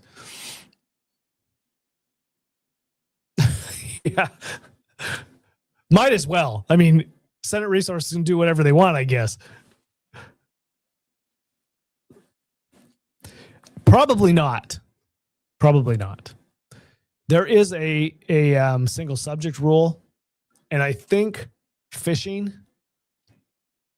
or fishing related policies would not fit into an oil and gas or a gas tax bill. I'm guessing that is not going to work. Okay. Craig says, don't hire Wielkowski as your attorney for the lawsuit. Yeah. He may be angling for a job after this. I don't know. Project management principles, PMP. Yeah. Well, I think Glenfarne is. They probably got it.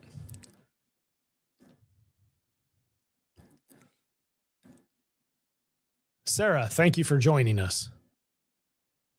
She says it's hard not to feel frustrated watching how legislators operate. Yeah, I hear you. Imagine sitting next to them. It often comes across as immature and disconnected. Until our parties step up and demand real leadership, we're going to keep seeing the same dysfunction. Getting elected shouldn't feel like running for student government. But too often, that's exactly what it looks like. People get down there, enjoy the power and the title, but the real question is, what are they actually accomplishing? That's a big part of the problem.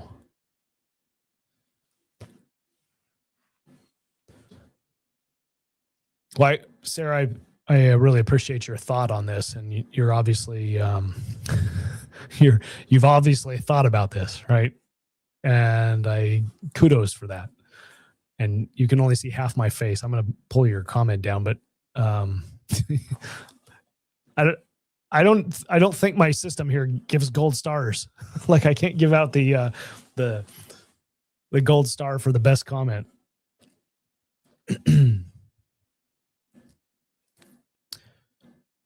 Number one,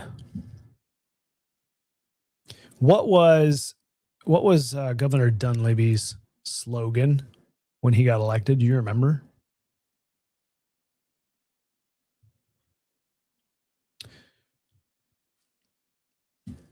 Standing tall for Alaska. It's a popularity contest. You know, if you've done any studying on this, on elections or on human nature or political science, men who are above average height have an advantage with the populace. They're seen as a more legitimate leader, candidate. Okay. The only reason that our elections are a popularity contest is because we allow it. We're the electorate. If we didn't care about what's popular, we didn't care how pretty somebody is or how handsome or how tall or how well they speak.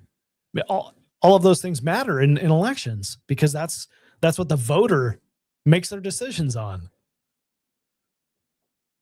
If we didn't make our decisions on that and we were more discerning, then you would have better candidates because they would weed themselves out. You'd be like, I don't like, you're not saying anything that actually means anything to me.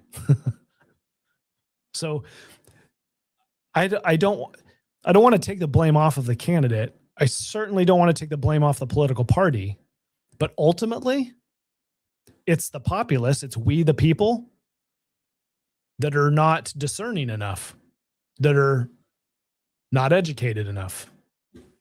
Not enough of us.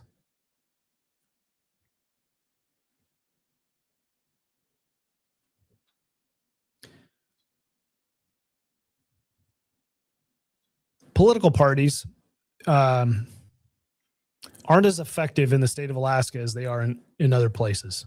Okay. I've participated in the Republican Party. It does, and I can't put a qualification on whether it does a good job or a bad job at raising money. It raises money. Could it raise more? Yes. Could it raise less? Yes. I don't know whether the amount is, I mean, it's never enough and it never would be enough.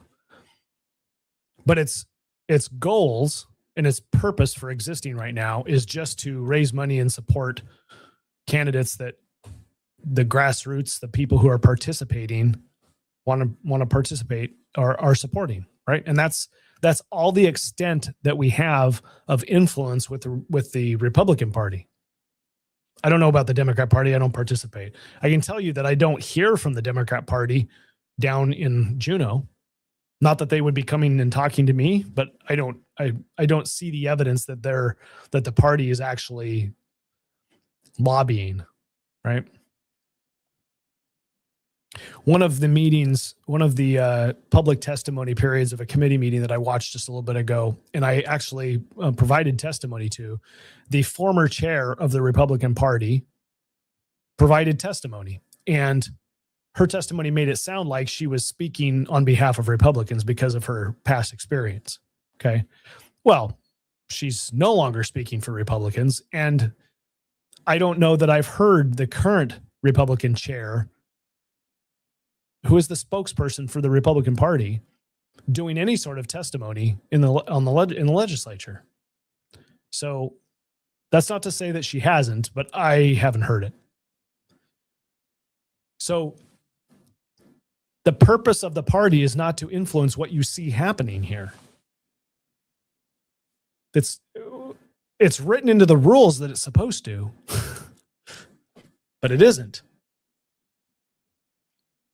The political party, the Republican political party, looks to itself as a grassroots-led organization. So you have to understand that much of the membership of the political party is focused on the local level first. It's not a top-down driven organization, and I think the Democrat Party is much more top-down driven. You see this in the past where you had Democrat candidates file, and then it appeared that they were just holding place for somebody else to file later, and then they dropped out, right? They had some way of convincing the candidates to not put two candidates in the race because they would split the vote. Well, you don't get that in the Republican Party. Hell no. You don't get that with conservatives. They're like, no way, I'm not dropping out of the race. I'm right. Well, you're both going to lose. No, I'm right. Okay, you both lost. I'm still right. Right? Yeah, but the Democrats now in charge. The party is not effective at solving those problems. The party's not effective at providing influence in what's happening inside the legislature. So it's not a party problem. I mean, theoretically, it could be if the party if party influence would help the problem, the dysfunction in the legislature, then potentially it is a solution. But I'm looking at it, I'm like struggling to try to understand how you would get the party to agree about anything that it would then provide influence for. Just doesn't seem likely. No, ultimately it is the individual legislators and their constituents have got to hold them accountable. And June 1st is the deadline. So how many of the people in the legislature who we're not really happy with are going to have challengers, viable people with experience that are better than what you see here, right? Your main comment, I got to scroll back up. There's lots of other people here saying things. Your comment says it's immature and disconnected. And you're not wrong. You are not wrong. Disconnected, maybe more connected at certain times and on certain issues, but the maturity level, yeah, that's a problem. That's a problem.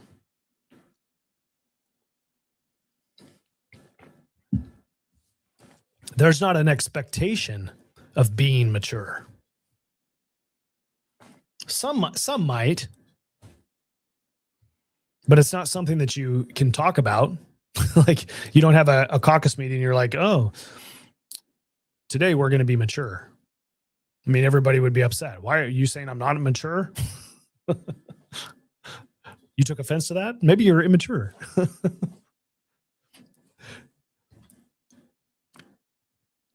We get, it's that old saying that says you get what you put in. That's what the legislature is. You get what you put in. You send people down there that are immature, you're going to get an immature result.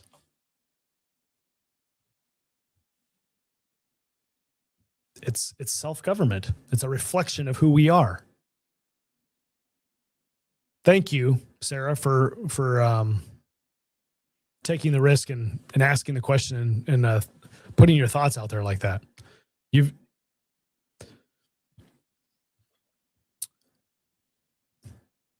nailed it. You nailed it. People who know better. People who know better than to do something as dumb as run for office and go to the legislature. Those are the people who need to run for office and go to the legislature. It is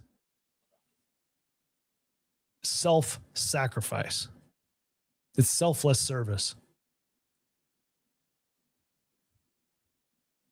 It's interesting.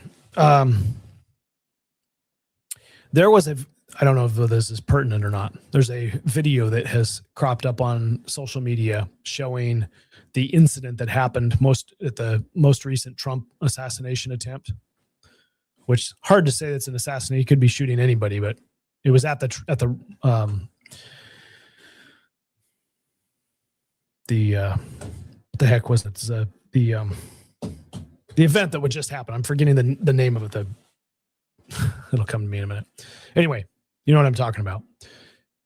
The video that I saw shows the shooter run into a room and then walk into a room and then come running out of that room. Okay. And I'm simplifying this. Running through metal detector that's probably turned off. And as he's running through the metal detector, there's a uniformed person down in the bottom frame of the camera that pulls a gun, and you can see flashes, right? And this person is engaging, and then you see some others draw their weapons and start following this individual. Okay. And then over across the wall, along the edge of the wall, which is on the outside of the frame of the video, you've got three individuals who look like police officers, but I'm not sure what they are. They look like they're security of some sort. And they run the opposite direction. Okay. And I'm oversimplifying this, and I don't know whether this is fair to those individuals because I wasn't there, but I'm using it as an analogy. You have got some people that run to the sound of the guns. The gunfire's going, you got people that are going to run to that, and they're going to go self-sacrifice to solve that problem. And then you got some people who are selfish and self-centered, and they'll wear the uniform. But when the votes get hard, they'll run. Look for committee meetings and look for floor sessions where somebody is there, a representative or a senator is sitting in their seat. The discussion comes up on a particular bill, and when the vote is taken, that person's not there. Now, there are a number of reasons why maybe they're not there. Maybe they wanted to be there, but it is not unheard of for people to not want to take a difficult vote, and they will just walk out and not be there to vote. They're wearing the uniform and they're running the opposite way. They get elected. Their constituents are like, yeah, that's the best of us. We're going to send them. It boggles the mind sometimes. Do I really care how much somebody knows, or do I care about their character? Like, everybody's got an opinion. You can tell me what your opinion is, but I don't know whether you're going to run to the sound of the guns or whether you're going to run and hide. It's a character issue. How many of our gubernatorial candidates run to the sound of the guns? I don't know.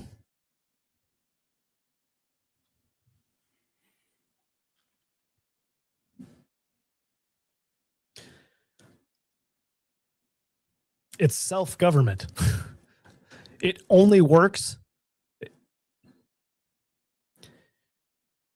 John Adams wrote to the Massachusetts militia and said, this form of government that we have is wholly inadequate for an immoral and non-religious society. And I'm paraphrasing that. The point is, you got to have some kind of character, some kind of religious, moral character in your representatives of this government, or it doesn't work. Like it's written and based on Judeo-Christian perspectives on policies and thinking that has a Judeo-Christian heritage. And if you don't have people that share some sort of moral fiber, who are okay and default to running to the sound of the guns instead of running away, then the results that you get from that self-government is going to be poor. You've got to get those people elected. You've got to stand up. If you're one of those people, you've got to stand up and take the risk. If you're not ready, if you can't do public speaking, then you got to look and you say, hey, look, 10 years from now, I'm going to be running for office. And I've got 10 years, I've got kids, and my kids will be done in 10 years. They'll be graduated high school and on their own. Well, I got 10 years to better myself. I got to learn how to speak in public. I got to, read a book or pay attention to the what's happening in the legislature and just learn, right? I mean, I know it's hard because you got life in the way, but if the people who need to be there are too smart for that, then what's left over is what you got.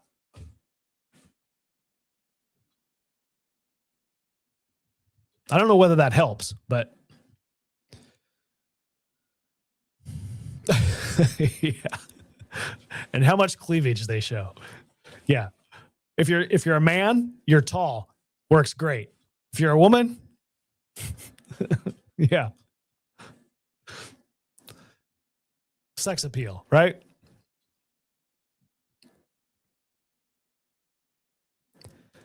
That's what I'm asked. I'm trying to answer the question, Lisa, of what Sarah asked.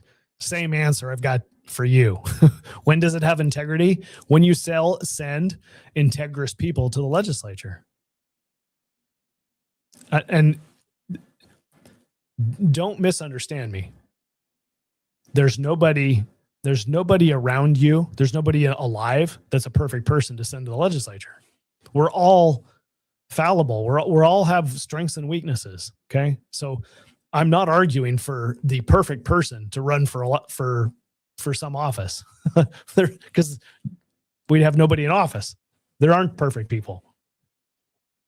But if you want integrity, if that's what you really want is integrity in your government, then you have to send people where maybe they don't know the issue as well as somebody else, but they've got more integrity than the other person. Do I care how much you know about the matter if you've got no integrity? I would rather have the person who's willing to learn and knows nothing, who's ignorant, than the person who has no integrity. But I'm one vote. There's everybody else. A majority of the voters have got to share that same opinion. And I think for the most part, people do. They just, I don't know, don't think.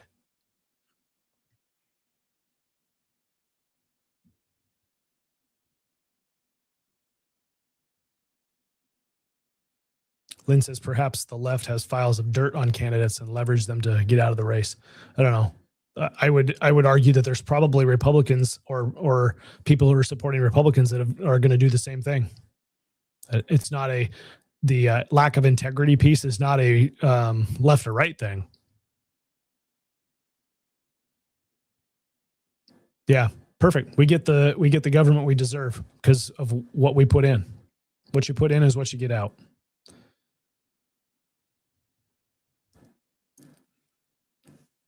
Yeah, the problem with conservatives serving in the legislature is that we have jobs. We don't have union pensions. Yeah, that's a hurdle. It's an excuse, but it's not something that prevents you from serving. And I would make an argument, and I've talked about this before. The people who are producers, who are have a family, who are in the, let's say, the 20 to 40, maybe 20 to 50. I'm not sure what the age group is here, but or what the cutoff is. But it's the 20 to 50 category, 20 to 45, something like that. However long it takes you to get your kids grown and raised and out of the house, right?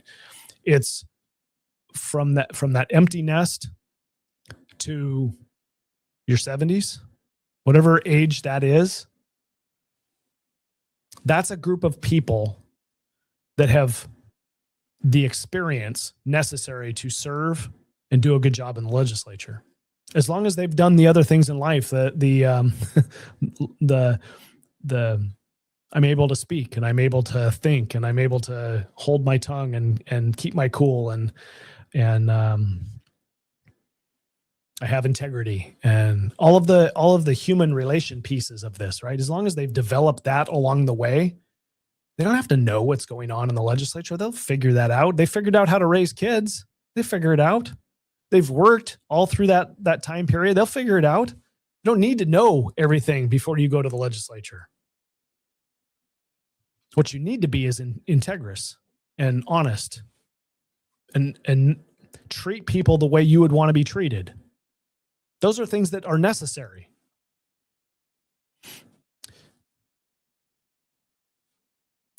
You're an empty nester. Before you reach that, those golden years where you're going to retire and the aches and pains keep you from getting up and moving too fast. It's that time period and those people that are prime candidates for running for office. They're also the ones that are snowbirds and now have their freedom and they go off and enjoy life.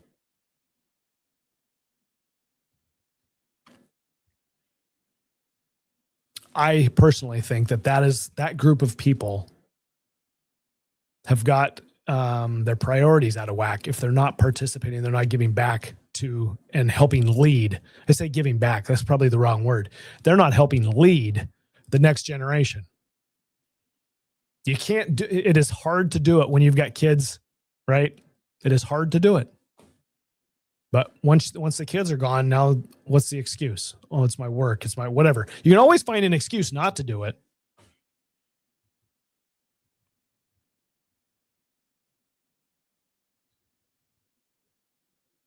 Communities ought to have, there's not I don't know what the mechanism would be, but you should have a bench.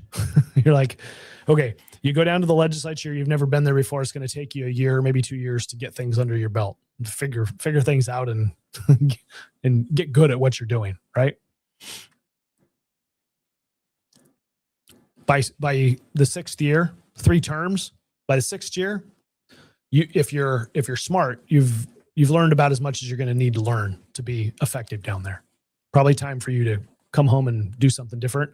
Let the next guy on the bench come in and help them with whatever they need help with, right? But in order for that to work, and this is where the comments about we need term limits. We need term limits.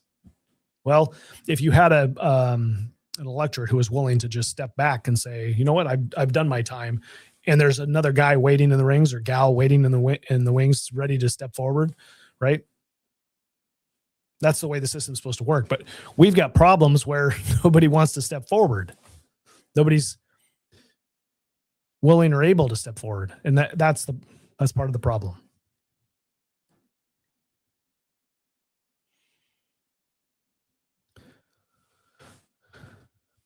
Sarah says, meanwhile, here's the revised version, including your additional comment. It's fascinating to observe the chaos surrounding the confirmation hearings for the Attorney General appointee. Over the past 2 days, I've been shocked by the intense scrutiny from the legislators. This appointee seems to have no chance of satisfying everyone. The responsibilities of the role are immense, yet he's facing criticism akin to what Hegseth endures. The way legislators are throwing accusations feels wrong.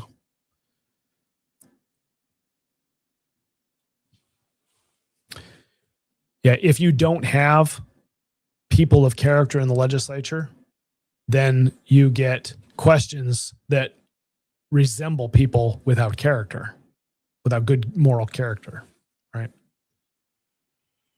That's what we have. It's hard to present an alternative because it's an ideal that we have a very hard time living up to. Like as soon as you put a label on someone and says, hey, they're of great character, then they go and do something that lets you down because they're fallible. And then you're like, oh, well, I guess you didn't have as good a character.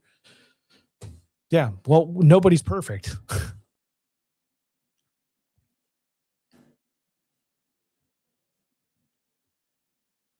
Torpedoing somebody's nomination, you can chalk it up to that's just politics. Well, it's politics in our nation right now because we're being led by and large by people who don't have really good, strong character. And that's the political process. So if you're going to be involved, you got to have thick skin.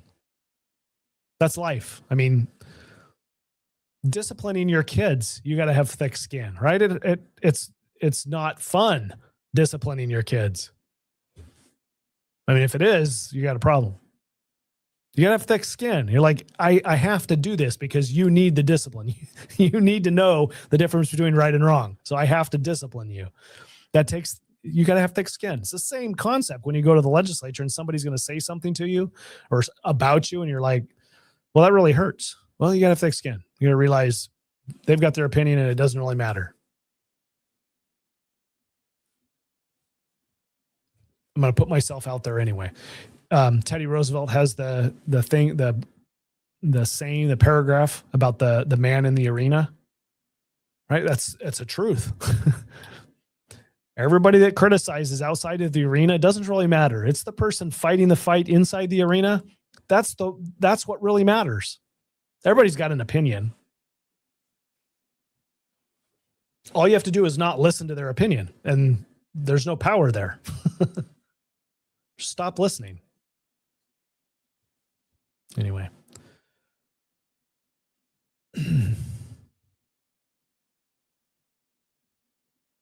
Oh, Craig. Yeah, you're right. In that video, the dog is the only one who responded. There's a canine unit there with a handler. And as soon as the shooter, he just walks in, he doesn't look threatening, but he walks into this room and the dog follows him right in. The handler's stretched out like he's following the dog. As the dog walks into the room, he's in there for a few seconds and he comes back out to his owner or his handler and then turns around and looks back. And then the handler steps over to the room. Like that dog knows what's going on. Like that dog sees the risk and the handler didn't pick up on it. There was something there that I think investigation wise, they'll look into that and say, missed opportunity, big time. You could have stopped that guy in the room before he even came out, run out of the checkpoint. It's also clear, or looks clear, that when the shooter runs through the metal detector and the guy the agent down in the bottom frame draws his weapon and shoots his weapon, that one of those individuals over on the wall that was that I was saying earlier ran the opposite way.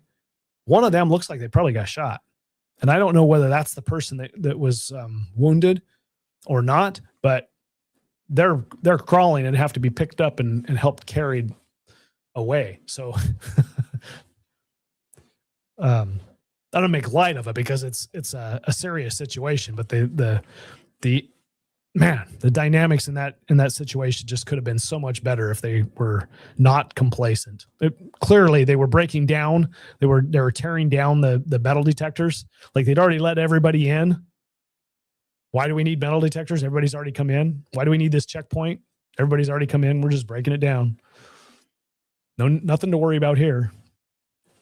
Guy in the bottom of the frame sitting there with his hands inside his vest, just stepping back and forth, relaxing, right? I mean, there's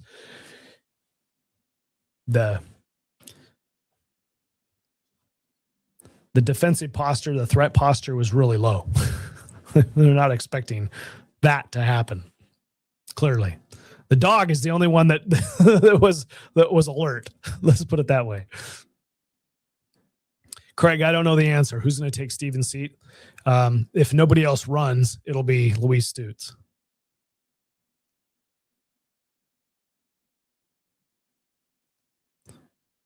You're on a roll tonight, Sarah. Sarah says, this track's good with what you're saying. It's fascinating to observe the chaos surrounding the confirmation hearings of the Attorney General appointee.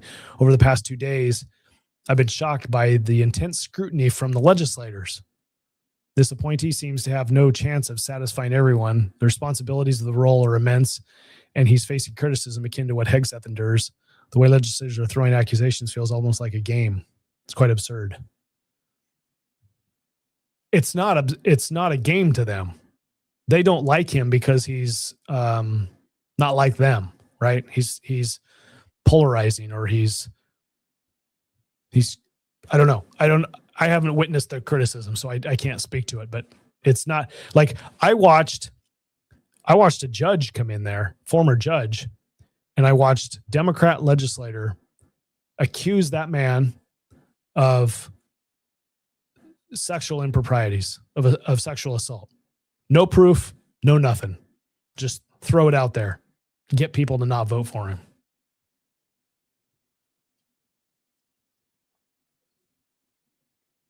Uncalled for. Immature. Not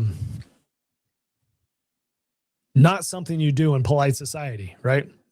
If you got the proof, that's not the way you deal with it. You're not dealing with people who have strong moral character.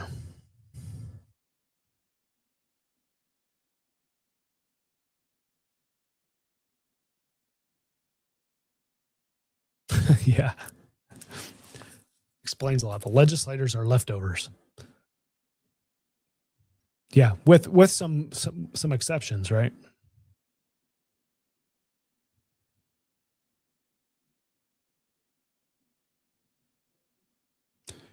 Yeah, Lynn's right. And even from a political party perspective, you only get the people who are willing to step forward. We only get to pick from those who are willing. From a conservative point of view, who wants to go spend time in the government? Like, I want limited government. I don't want to go spend time with the government. From the left's point of view, they're like, oh, government's good. Think of all the things we can do with other people's money. I'll go serve. I'd love to do that. It's probably the most important thing I'll ever do in my life.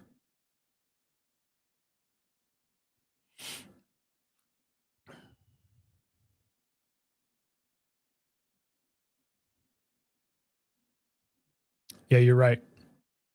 Politician who runs from a critical vote is only worried about their career. You're 100% right. That's it.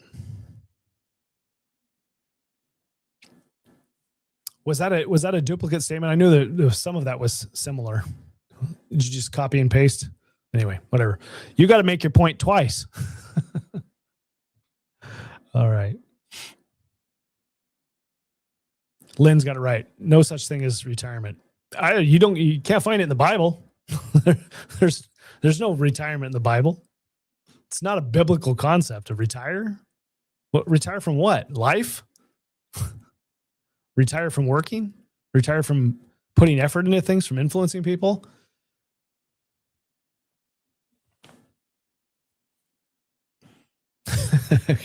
Hey now, Craig, be nice. Who types 8 sentences on a phone? Someone who's got 8 sentences worth of things to say. Yeah, Lynn. This is why you have to have thick skin, right? Because you can't please everyone. Someone's always going to be mad at you. You just got to accept it.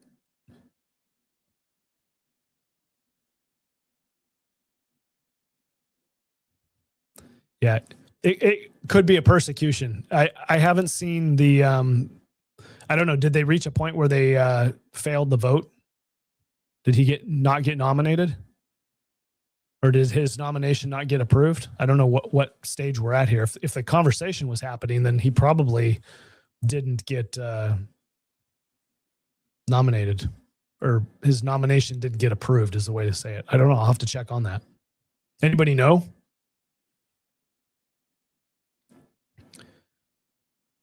Rick, are you just now showing up? Well, I did make it a touch late. I didn't notice that you weren't here, but yeah, it looks like you just showed up. We're about ready to call it an evening because I'm about done talking.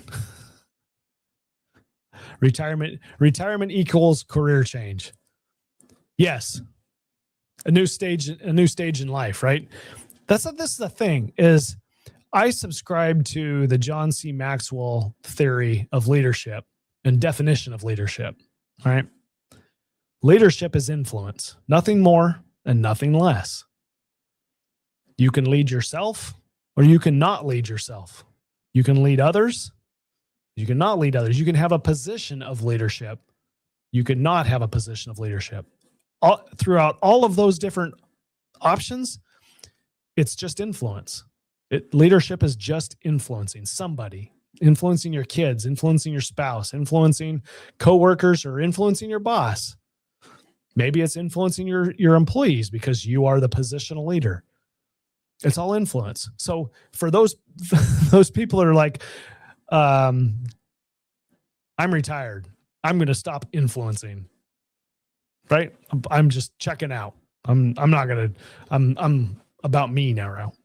I'm not going to participate anymore. Okay. You do you. I guess you have the freedom to do that, but all of us are going to be poorer for it.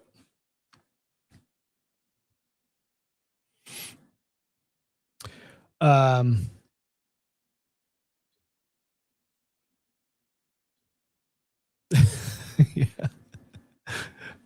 You didn't notice?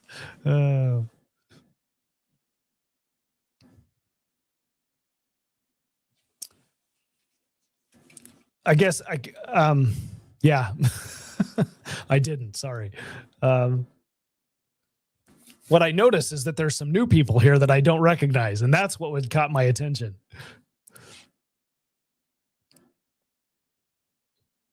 How, Chris? I don't know, Chris. At some point in time, you should stop buying things. All right. Like, how many things do you actually need? Why do you need more and more money? Okay.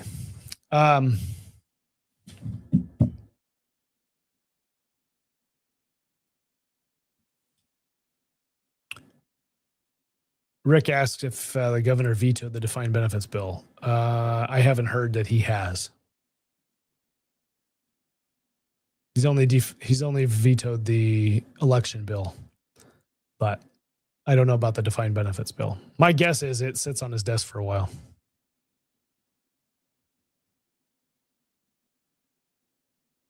Thanks for participating, Rick. I'm glad you came around. Wouldn't be the same without you.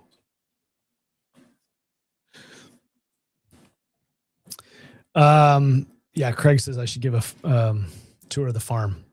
I'll let you know, just as we're closing here, I'll let you know that this is the second night in a row that my wife and I have had a fresh salad from the baby greens that are growing in my greenhouse.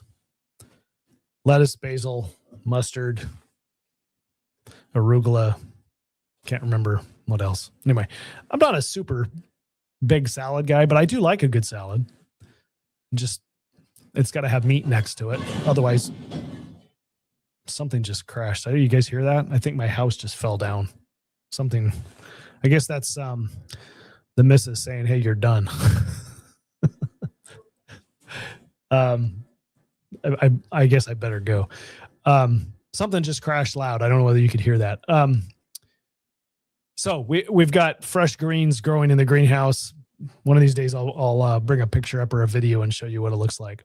Pretty excited about it. We've got some basil for sale locally here, just small quantities of it, but pretty excited. Anyway, Craig, if you're in the local area, we could probably get you some. I'm not going to be shipping or exporting outside of the Kenai Peninsula anytime soon, but anyway.